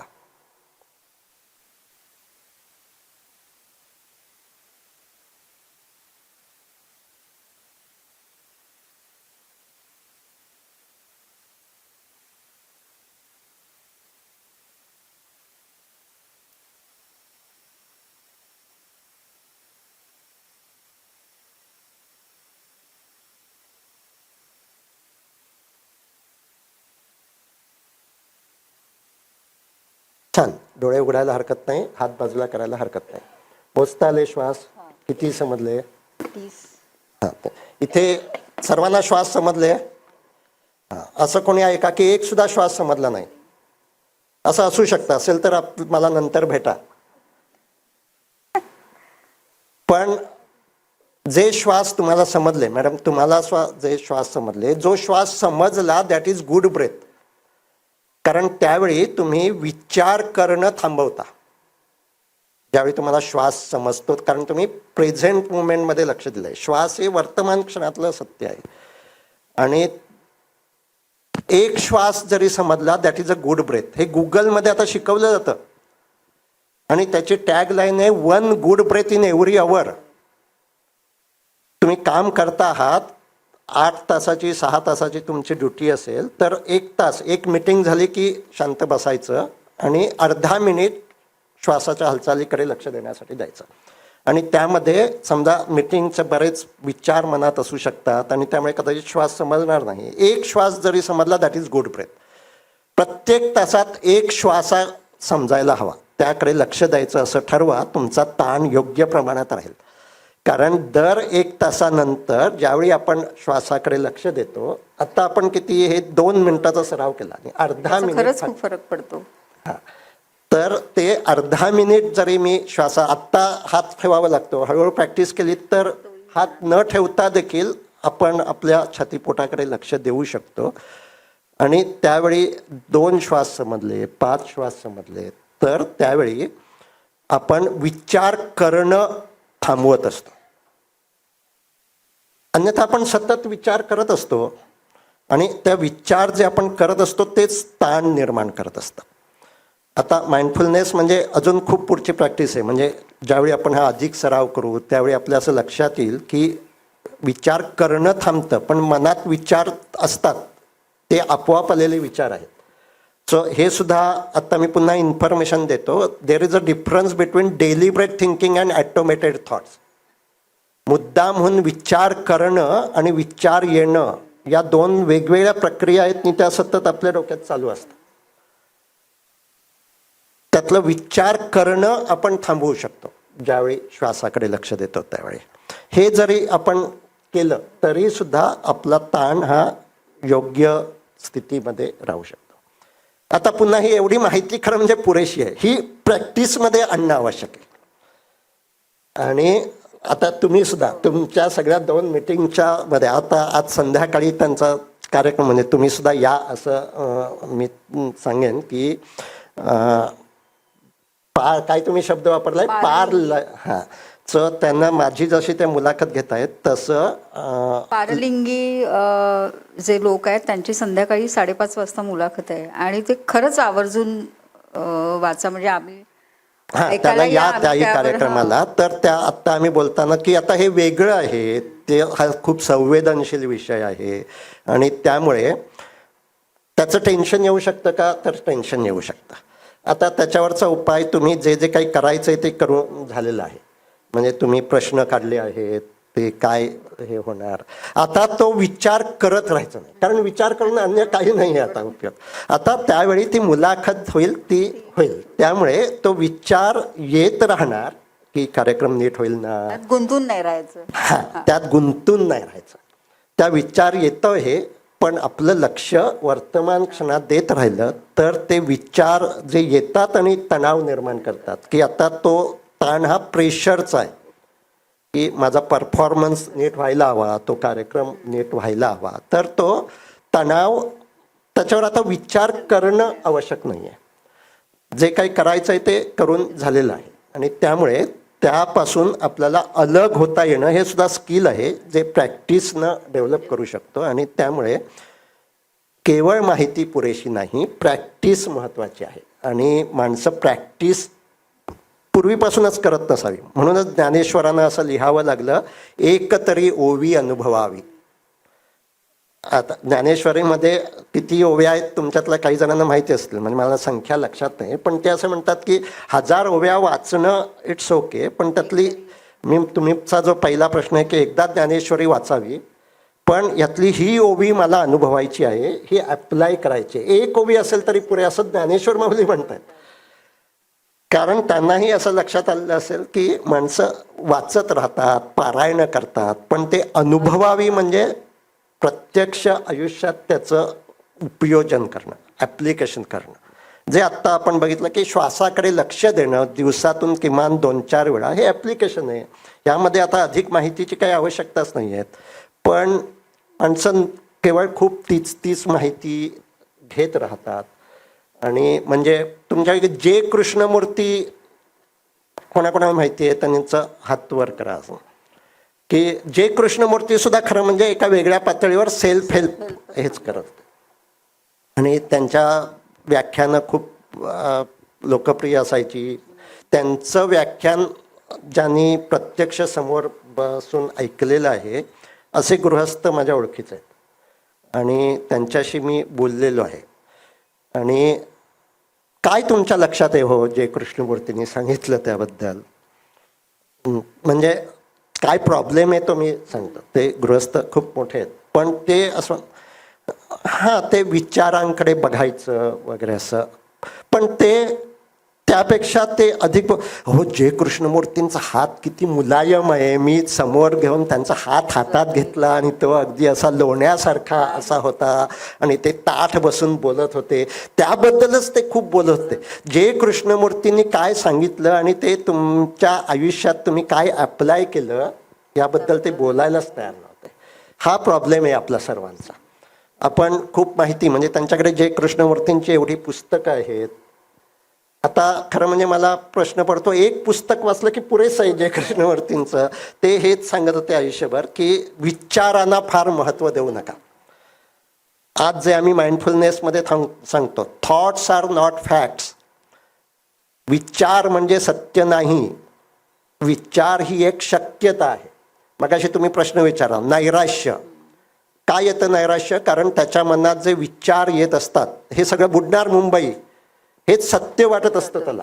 ही शक्यता आहे, कदाचित काहीतरी बदलेल आणि नाही होणार. हे विचार हे सत्य वाटलं की त्या भावना आपला ताबा घेतात. आणि जे कृष्णमूर्ती आयुष्यभर जी सगळ्या पुस्तकांचं सार आहे त्याला आपण असं म्हणू शकतो, मंगेश पाडगावकरांनी छान त्याचं भाषण म्हणजे हे केलं आहे. त्यांनी इंग्लिश शब्द चॉईसलेस अवेअरनेस. अवेअर राहा मनात काय विचार येत आहेत, पण चॉईस ठेवू नका, हे चांगलं हे वाईट, हे चांगलं हे वाईट. आता हे अप्लाय करणं हे आवश्यक आहे. पण जे कृष्णमूर्ती जे एवढे पोचलेले त्यांचे सुद्धा जर प्रेक्षक ते अप्लाय करत नसतील तर बाकीच्यांची काय कथा. त्यामुळे अप्लाय करणारे कमी असणार, हे जे अप्लाय करतील त्यांना फायदा होईल. आणखी कोणाला प्रश्न विचारायचे का?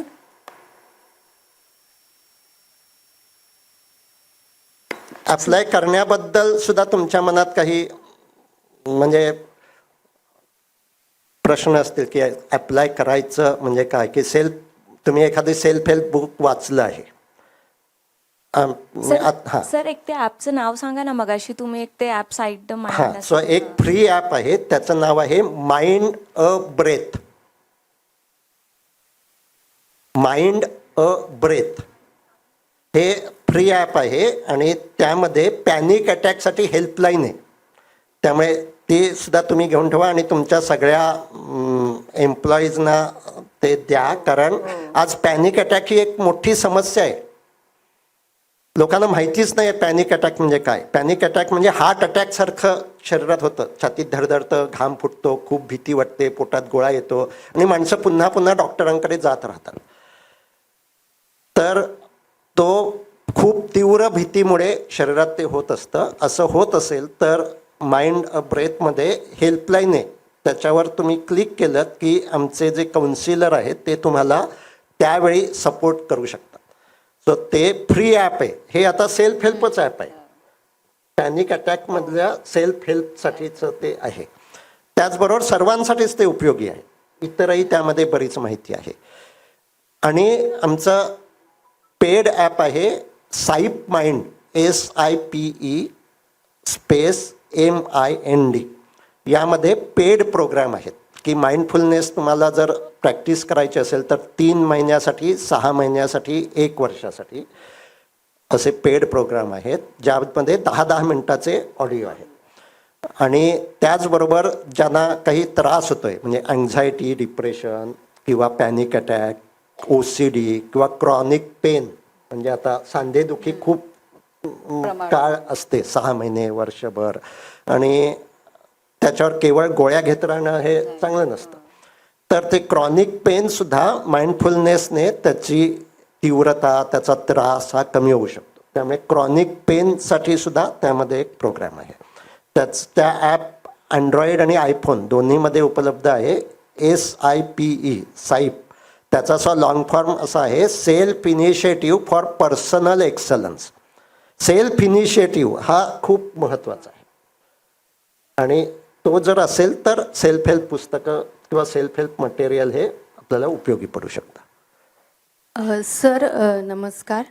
मोस्टली असं होतं की आपण हे सगळं काही करतो, म्हणजे एखाद्या गोष्टीचा राग आला किंवा घरात काही झालं की पहिल्यांदा मी हा विचार करते की ओके, हे माझ्या ऑर्बिटमध्ये आहे का, नाही आहे, मग मी ह्याचा जास्त स्वतःला त्रास करून घ्यायचा नाही. पण काही सिच्युएशन्स अशा येतात, म्हणजे माझं मोस्टली मी पुण्यात असते, ते एखादा समोरचा येतो, फटकन डॅश देतो, तो आपल्याला वाटेल ते बोलतो, निघून जातो, आणि दुसऱ्या क्षणाला वाटतं माझी तर काहीच चुकी नव्हती, मग ह्याने मला का असं बोललं, आणि मग त्याच्यामध्ये तो सगळा मूड खराब होतो. मग पुढचं सगळं जे आपलं काम असतं त्याच्यावर किंवा त्या दिवसभरावर आपला त्याचा इम्पॅक्ट होतो.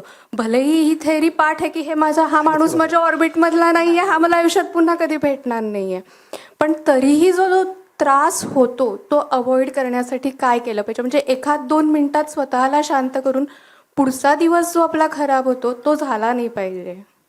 धन्यवाद. थँक्यू. आता यावर सुद्धा 2 स्तरावर काम करायला हवं. एक म्हणजे विचारांच्या पातळीवर, की असं मला डॅश देऊन समजा कोणी गेला किंवा त्यानंतर तो जे काही बोलतोय असं होताच नाही आहे, असा आपल्या मनात एक बिलीफ असतो, तर तो बदलायला हवा. ते सतत पुन्हा पुन्हा सांगायला हवं की असं होणार, मी काही ट्रॅफिक कंट्रोल नाही करू शकत. त्यामुळे आपल्याला हे सांगत राहणं की असं होता नाही आहे, इट्स ओके, अशी इच्छा आहे. आपण अशी म्हणतो इच्छा आणि आसक्ती, इंग्लिशमध्ये आपण असं म्हणू शकतो डिझायर अँड डिमांड्स, यामध्ये आपल्याला फरक करता यायला हवा. असं होता नाही आहे ही डिझायर आहे, ती बरोबर आहे, पण आपण डिमांड म्हणजे कंट्रोल नाही करू शकत सगळ्या जगाला. त्यामुळे काही वेळा असं होऊ शकतं, माझी चूक नसताना देखील दुसरा माझ्यावर भडास काढू शकतो, मला शिव्या घालू शकतो, आणि मला हे पटवून घेतलं पाहिजे की असं होऊ शकतं. असं होताच नाही आहे असं आपल्या मनात जर असेल तर ते आधी बदलायला हवं, तर आपण -5ला जाणार नाही. -4, -3 यावेळी राहू. हा पहिला उपाय. यालाच REBT असं म्हणतात. म्हणजे काल जे चर्चा झाली ती की REBT असं म्हणते की तुम्हाला जे अस्वस्थ वाटतं ते त्या घटनेमुळे वाटतच नाही. तो ते जे अस्वस्थ वाटतं ते तुमच्या मनात जो काही बिलीफ आहे त्यामुळे वाटतं, आणि आपण तो बिलीफ बदलवू शकतो. सो आत्ता तुमच्या ह्याच्यात ABC REBTच्या मॉडेलमध्ये ॲक्टिवेटिंग इव्हेंट म्हणजे तो प्रसंग, C म्हणजे कॉन्सिक्वेन्स म्हणजे तुमच्या मनातल्या या सगळ्या नंतरची अस्वस्थता, आणि B हा बिलीफ असा आहे की असं घडताच नाही आहे. तर तो B चेंज करायचा, ते सतत स्वतःला आठवण करून द्यायची की असं घडू शकतं, कदाचित रोज घडू शकतं, कदाचित आठवड्यात कधीतरी घडू शकतं, असं घडू शकतं, असं घडताच नाही आहे हा माझा अविवेकी समज आहे. हे विचारांच्या पातळीवर काम करायचं. यामुळे काय होईल तर -5ला जाणं कमी होईल. पण -4, -3 म्हणजे अस्वस्थता येणार ज्यावेळी प्रत्यक्ष घडेल त्यावेळी. आता ज्यावेळी प्रत्यक्ष घडेल त्यावेळी मगाशी जे म्हटलं तो विचार येत राहणार पुन्हा, माझी काही चूक नसताना त्याने मला एवढ्या शिव्या घातल्या, काय माणसं मूर्खच आहेत, तो विचार करत राहणं आपल्याला थांबवता यायला हवं. त्यासाठी श्वासावर लक्ष द्यायचं.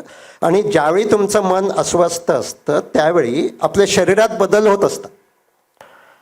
ज्यावेळी तुम्ही हा सराव कराल, आत्ता आपण जसा केला तसा अधिक वेळ 5 मिनटं 10 मिनटं सराव केला तर तुमच्या असं लक्षात येईल की ज्यावेळी आपलं मन अस्वस्थ असतं त्यावेळी छातीवर जड जाणवतं, धडधड वाढलेली असते, श्वासाची गती वाढलेली असते, पोटात गोळा आल्यासारखं झालेलं असू शकतं, डोकं जड होतं, घसा कोरडा पडतो. हे सगळं होतच असतं, आपल्याला समजत नसतं कारण आपण शरीराकडे लक्षच देत नसतो पुरेसं. माइंडफुलनेस म्हणजे असं स्वतःच्या शरीराकडे लक्ष देणं आणि ते जे काही जाणवत आहे त्याचा स्वीकार करणं. म्हणजे आत्ता तुम्ही म्हटलं तसं घटना घडली आहे, आता 10 मिनिटांनी तुम्हाला पुन्हा मन अस्वस्थ होईल, त्यावेळी ते स्वीकारायचं, मन अस्वस्थ आहे आणि छातीपोटाकडे लक्ष द्यायचं आणि जे काही जाणवतं आहे त्यावर पुन्हा हे नको असा विचार करत राहायचं नाही. हे ज्यावेळी तुम्ही हळूहळू नियमितपणे करत राहाल त्यावेळी मला हे करत राहा आणि मला व्हॉट्सअपवर सांगा की आता आज मला डॅश दिली तरी देखील मला फार मानसिक त्रास झालेला नाही. यामध्ये मी सांगतो, यामध्ये काही जादू नाही आहे, यामागे सायन्स आहे. आणि त्यामुळे पुन्हा एकदा सगळ्यांना मी विनंती करतो की अशी हाताची मूठ करा, अंगठा असा हात घ्या आणि अशी मूठ करा आणि अशी धरा. हे काय आहे, हे काही मुद्रा नाही आहे, म्हणजे असं केलं तर रोज तर असा त्रास होणार नाही असं मी काही सांगत नाही आहे. हे आपला मेंदू आहे असा. आत्ता तुम्ही जे काही होतं ते आपल्या मेंदूत काय होतं हे समजून घेण्यासाठी आपण मेंदूचे 4 भाग बनवूया. हा जो आहे हा स्पायनल कॉर्ड, हा आपल्या मानेपासून कमरेपर्यंत आहे आणि आपल्या सगळ्या शरीराच्या हालचाली बऱ्याचदा सवयीनं ज्या होतात त्या याच्यामुळे होत असतात. म्हणजे ड्रायव्हिंगसुद्धा आपलं सवयी न होतं हे या स्पायनल कॉर्डमुळे होतं. आपण वेगळ्याच विचारात असू शकतो आणि आपोआप ब्रेक दाबले जातात, हे या स्पायनल कॉर्डमुळे होतात. हा बायोलॉजिकल ब्रेन हा आपल्या इथे आहे, तो आपले सगळं शरीरातली फंक्शन्स कंट्रोल करत असतो, श्वसन, ब्लड प्रेशर, पचन वगैरे. आता हा जो अंगठ्यासारखा भाग आहे असा आपल्या मेंदूत एक भाग आहे आतमध्ये. हाताच्या मुठीत जसा अंगठा तसा मेंदूत भाग आहे, त्याला म्हणतात इमोशनल ब्रेन.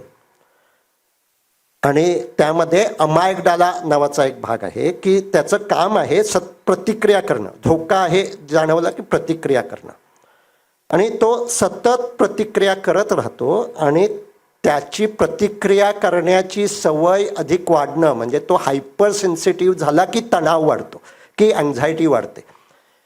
आत्ता तुम्हाला ज्यावेळी प्रसंग घडतो त्यावेळी तो अमायगडाला रिॲक्ट होतो, अरे असं आत्ता हे घडलं आहे, आणि मग तो दिवसभर रिॲक्ट होत राहतो आणि त्यामुळे तुमच्या मनात ते विचार येत राहतात, त्यामुळे शरीरात बदल होत राहतात. आता या हाताच्या मुठीत हे बोटं आणि ही जी नखासारखा भाग हा म्हणजे आपल्या बुद्धीशी संबंधित भाग. मी जे तुम्हाला सांगतो आहे ते या बुद्धीशी संबंधित भागाला सांगतो आहे. तुमच्या भावनिक मेंदूला ते समजतच नाही आहे. आपण असं म्हणतो कळतं पण वळत नाही. सेल्फ हेल्पमध्ये सुद्धा हे आहे, कळतं पण वळत नाही. त्याचं कारण काय आहे की कळणं आणि वळणं या 2 वेगवेगळ्या ठिकाणी घडतं. कळतं, आता आपण हा जो बोटांसारखा भाग आहे हा जो आपल्या मेंदूतला बुद्धीशी संबंधित भाग आहे त्याला कळतं, पण भावना निर्माण होतात या भावनिक मेंदूतून, ज्याला हे काही कळतच नाही आहे. त्याला ट्रेनिंग देणं आवश्यक आहे, त्यासाठी हा सराव आवश्यक आहे. आणि ज्यावेळी मी माझ्या शरीराकडे लक्ष देतो आणि शरीरात धडधड वाढलेली आहे, आता माझा तो भावनिक मेंदू त्या धडधडीला असा रिॲक्ट करत असतो. अरे धडधड वाढली, मला धडधड समजत नाही आहे पण त्या भावनिक मेंदूला समजते. मला समजत नाही म्हणजे माझ्या जागृत मनाला समजत नाही आहे, पण भावनिक मेंदू त्या धडधडीला प्रतिक्रिया करत राहतो आणि त्यामुळे माझी ती अस्वस्थता अधिक वाढत जाते, अधिक काळ राहते, अधिक तीव्र होत जाते. आता हे सगळं आधी माझ्या बुद्धीशी संबंधित भागाला समजायला हवं, पटायला हवं. आणि सराव म्हणजे ते त्याला पटलं असेल तर त्याने या भावनिक मेंदूला दिलेलं ट्रेनिंग आहे. चिल्ड, काही रिॲक्ट करण्याची गरज नाही आहे. छातीत धडधडत आहे, ओके. किती वेळ धडधडत आहे बघूया. मन अस्वस्थ आहे, ओके. हे ज्यावेळी आपण करू लागतो त्यावेळी त्या अमायगडालाची हायपर सेन्सिटिव्हिटी, अतिसंवेदनशीलता जी असते ती हळूहळू कमी होते. आणि हे आता न्यूरोसायन्समध्ये सिद्ध होत आहे की आत्ता आपण जसा 2 मिनटं सराव केला असा एखाद्या व्यक्तीनं रोज 20 मिनटं असा 2 महिने सराव केला तर मेंदूत रचनात्मक बदल दिसून येतात.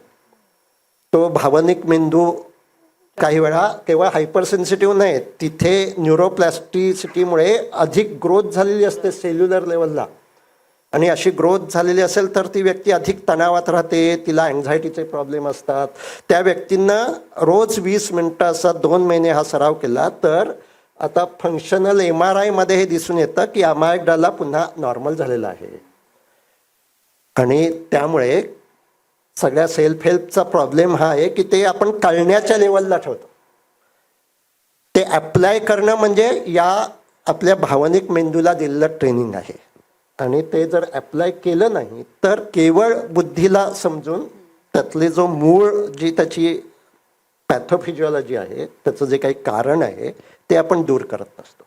आणि म्हणून ज्ञानेश्वरांना कदाचित हे माहिती नसेल अमायगडाला वगैरे, पण तरीसुद्धा ते अनुभवाच्या पातळीवर त्यांनी हे जाणलेलं होतं. आणि त्यामुळे ज्ञानेश्वरा वगैरे यांचं म्हणजे आत्ता न्यूरोसायन्स मी सांगितलं म्हणून न्यूरोसायन्स आता आपण ज्याला म्हणू काय सेल्फ रिअलायझेशन, हे ज्ञानेश्वर ते झाले होते. आणि ज्ञानेश्वरीतली अशी ओवी आहे, मी माझे ऐसे स्मरण विसरले जयाचे अंतःकरण, पार्था तो संन्यासी जाणं निरंतर. तर असा संन्यासी म्हणजे काय हे आज न्यूरोसायन्स सांगू शकतं की आपल्या मेंदूत एक मीचं केंद्र आहे, सतत तो मीचे विचार निर्माण करत असतो. ते केंद्र पूर्णतः शांत होऊ शकतं. त्यामुळे ज्यांनी अशा प्रकारची हजारो तास प्रॅक्टिस केलेली आहे, आपल्याच भारतात दलाई लामांच्या बरोबर जे राहतात त्यांच्यावर न्यूरोसायंटिस्टनी हे प्रयोग केले की त्यांच्या मेंदूतली कोणती केंद्र काम करतायत, कोणती शांत झालेली आहेत हे बघितलं. आणि असं लक्षात आलं की त्यांच्या मेंदूतलं मीचं केंद्र काम करायचं थांबलं आहे. जे ज्ञानेश्वर माऊलींनी सांगितलं आहे, मी माझे ऐसे स्मरणच राहिलेलं नाही आहे. तर हे आज न्यूरोसायन्सला हे सगळं समजतं आहे. पुन्हा ते केवळ वाचून उपयोग नाही आहे, ती केवळ माहिती मला होईल की न्यूरोसायन्स काय सांगतं आहे. माझ्या भावनिक मेंदूला ट्रेनिंग देण्यासाठी मला हा सराव करणं आवश्यक आहे.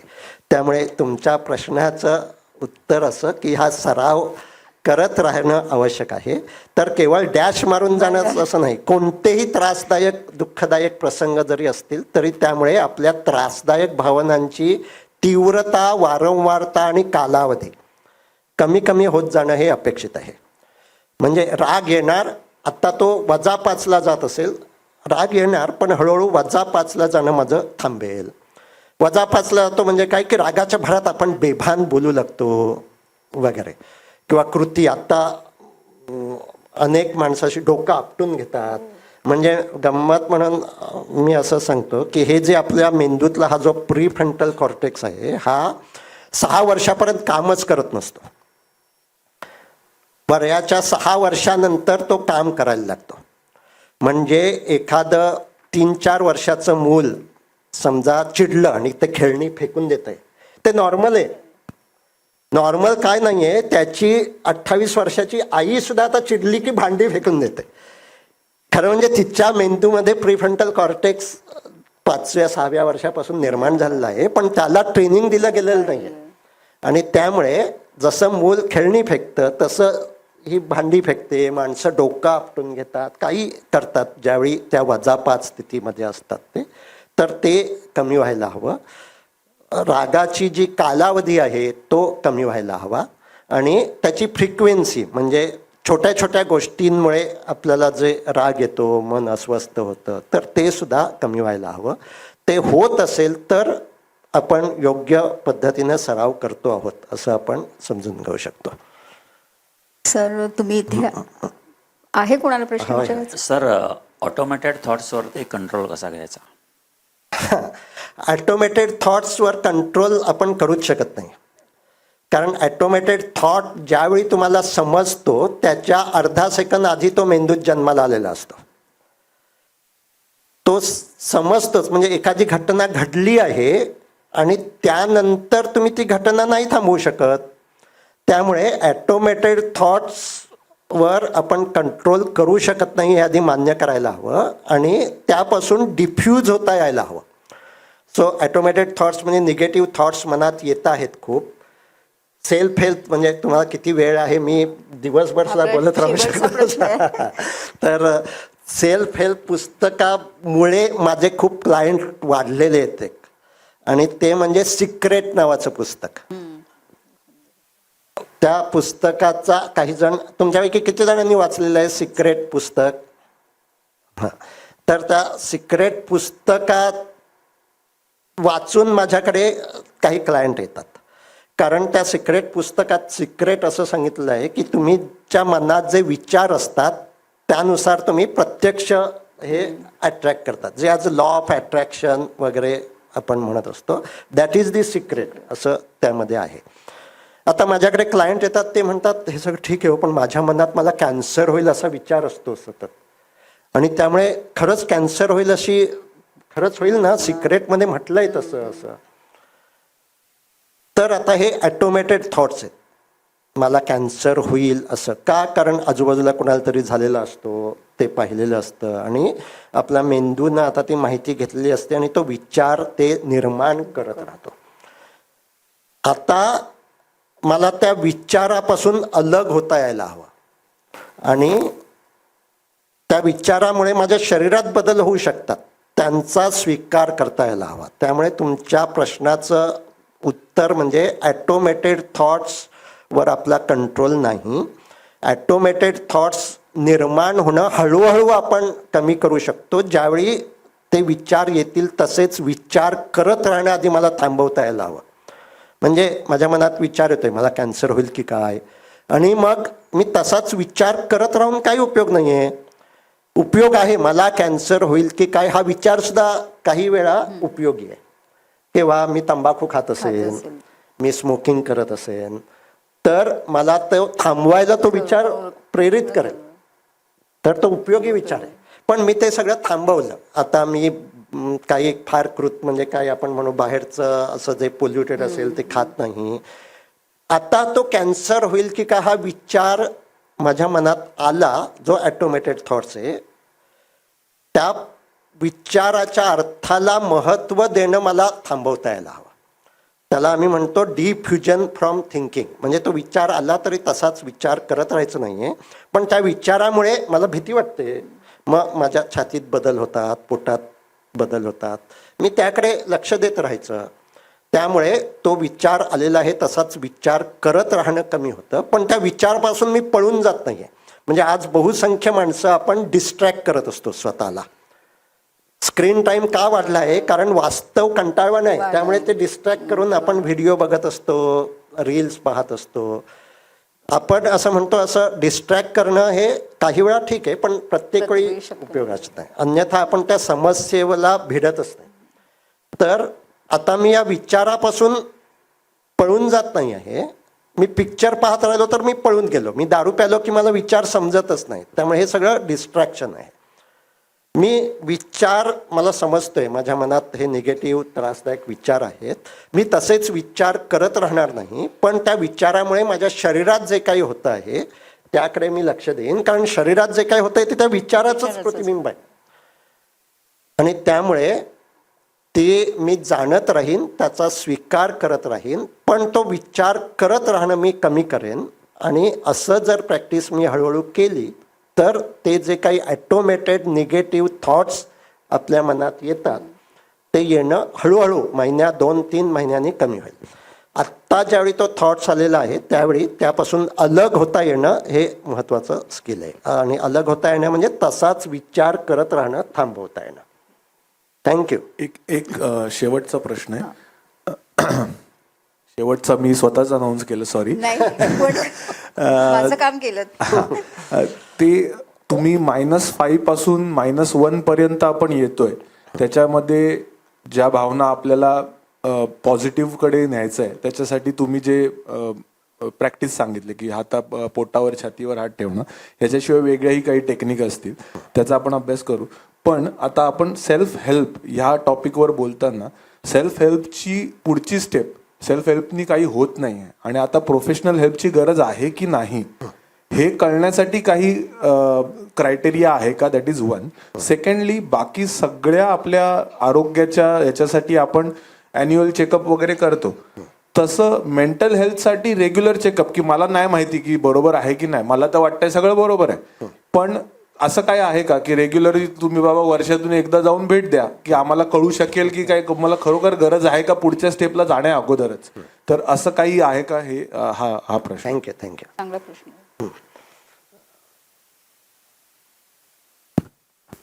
तर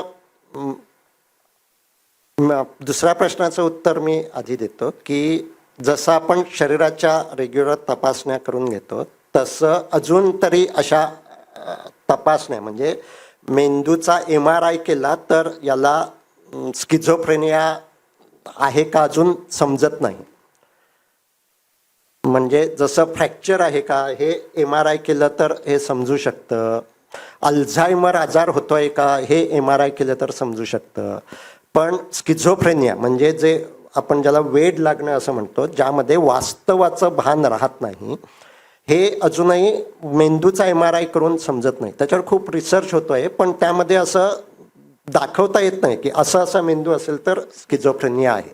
ते प्रत्येक स्किझोफ्रेनियाच्या पेशंटमध्ये मेंदूतले चेंजेस हे वेगवेगळे असतात, ते अजून नीट रिसर्चला डिफाईनच करता येत नाहीत. त्यामुळे अशी कोणतीही टेस्ट अजून डेव्हलप झालेली नाही आहे. सायन्स डेव्हलप होईल तशी कदाचित भविष्यात ती डेव्हलप होऊ शकेल, पण आत्ता अशी टेस्ट नाही. पण आपलं आपण हे भान स्वतः ठेवू शकतो आणि ते म्हणजे मला माझ्या विचारांपासून अलग होता येतं का, हे त्याचा सिंपल निकष आहे. आणि विचारांपासून अलग होता येणं म्हणजे माझ्या मनात हे विचार येत आहेत आणि मला भान आहे की हे विचार येत आहेत, पण हेच विचार सत्य आहे असतीलच असं नाही. म्हणजे मी याचं एक उदाहरण देतो तुम्हाला. आपण सर्वांनी तो सिनेमा पाहावा, ब्युटिफुल माइंड नावाचा स्किझोफ्रेनिया झालेल्या व्यक्तीवरचा बायोपिक आहे. डॉक्टर जॉन नॅश ज्यांना इकॉनॉमिक्समधलं नोबेल प्राईज मिळालं, त्यांना स्किझोफ्रेनिया झालेला होता. आणि स्किझोफ्रेनिया म्हणजे वास्तवाचं भान न राहणं. आता वास्तवाचं भान राहत नाही म्हणजे काय, तर त्या डॉक्टर जॉन नॅश यांच्याबाबत असं होतं की त्यांना एक मित्र आहे असं आपला वाटायचं कॉलेजमध्ये असल्यापासून, आणि ते त्याच्याशी बोलायचे. आपण रस्त्यावर माणसं बघतो बघा, ते एकटीच बोलत असतात, ती खरी एकटी बोलत नसतात. कोणाशी तरी आपण बोलतो आहोत तसं त्यांच्या मनातला विचार असतो. तर ते त्यांचा तो मित्र आहे त्याच्याशी बोलायचे. हळू नंतर त्यांच्या बायकोच्या ते लक्षात आलं, मग त्यांनी तिला औषध म्हणजे ते सगळं वाढत गेलं. खूप चांगला सिनेमा आहे तो. त्यामध्ये एक जो शॉट दाखवलेला आहे तो खूप छान आहे. पहिल्यांदा ते डॉक्टर जॉन नॅश सुद्धा मान्य करत नव्हते की आपल्याला काही आजार आहे वगैरे. हळूहळू त्यांनी ते म्हणजे नोबेल प्राईज विनर म्हणजे किती इंटेलेक्च्युअल असतील आपण समजू शकतो. आणि त्यांना लक्षात आलं की आपला आजार म्हणजे आपल्याला जे दिसतं तेच खरं असतं असं नाही. आणि त्याची एक खूप छान इन्साईट त्या सिनेमात दाखवली आहे.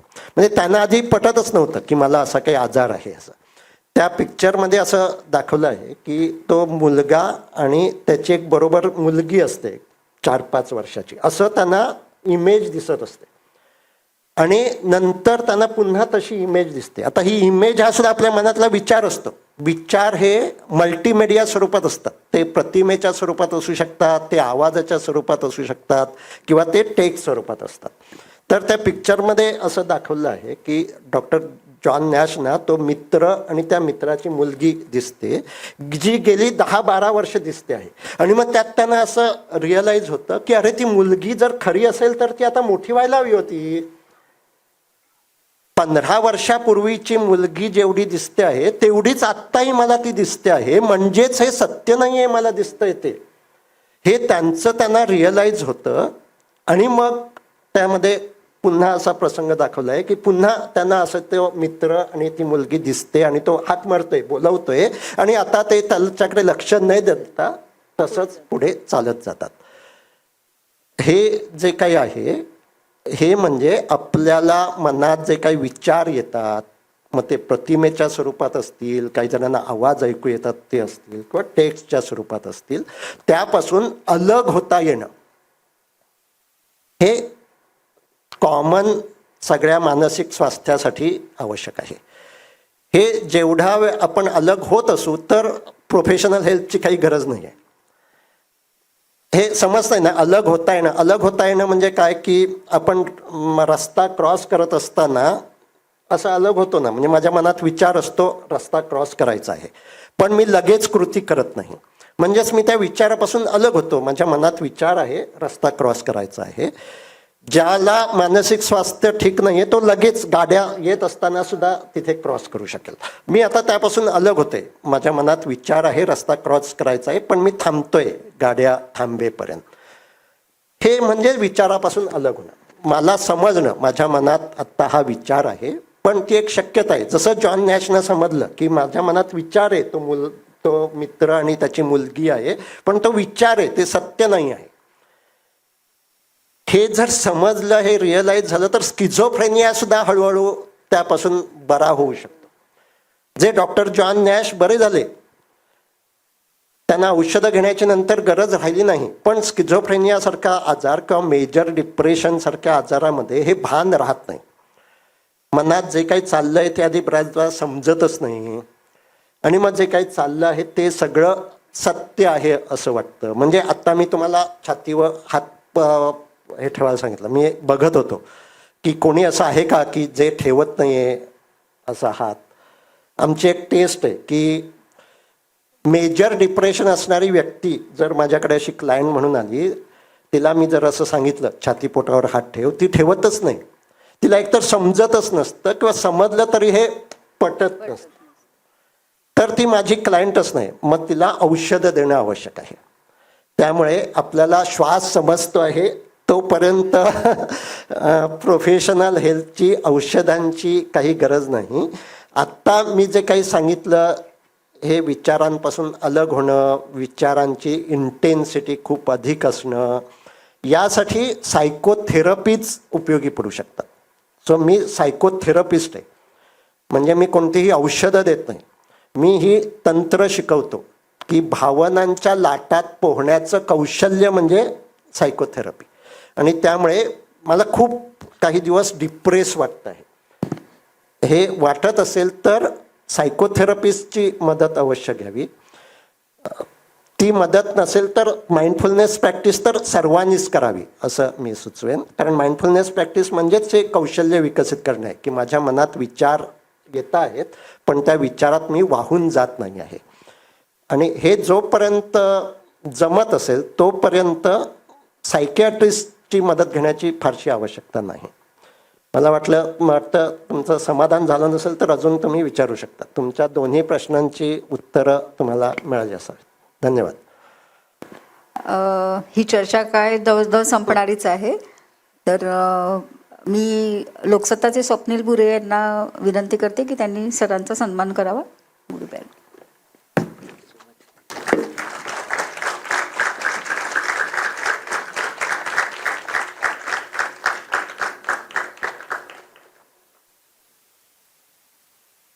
तुमच्या परवानगीनं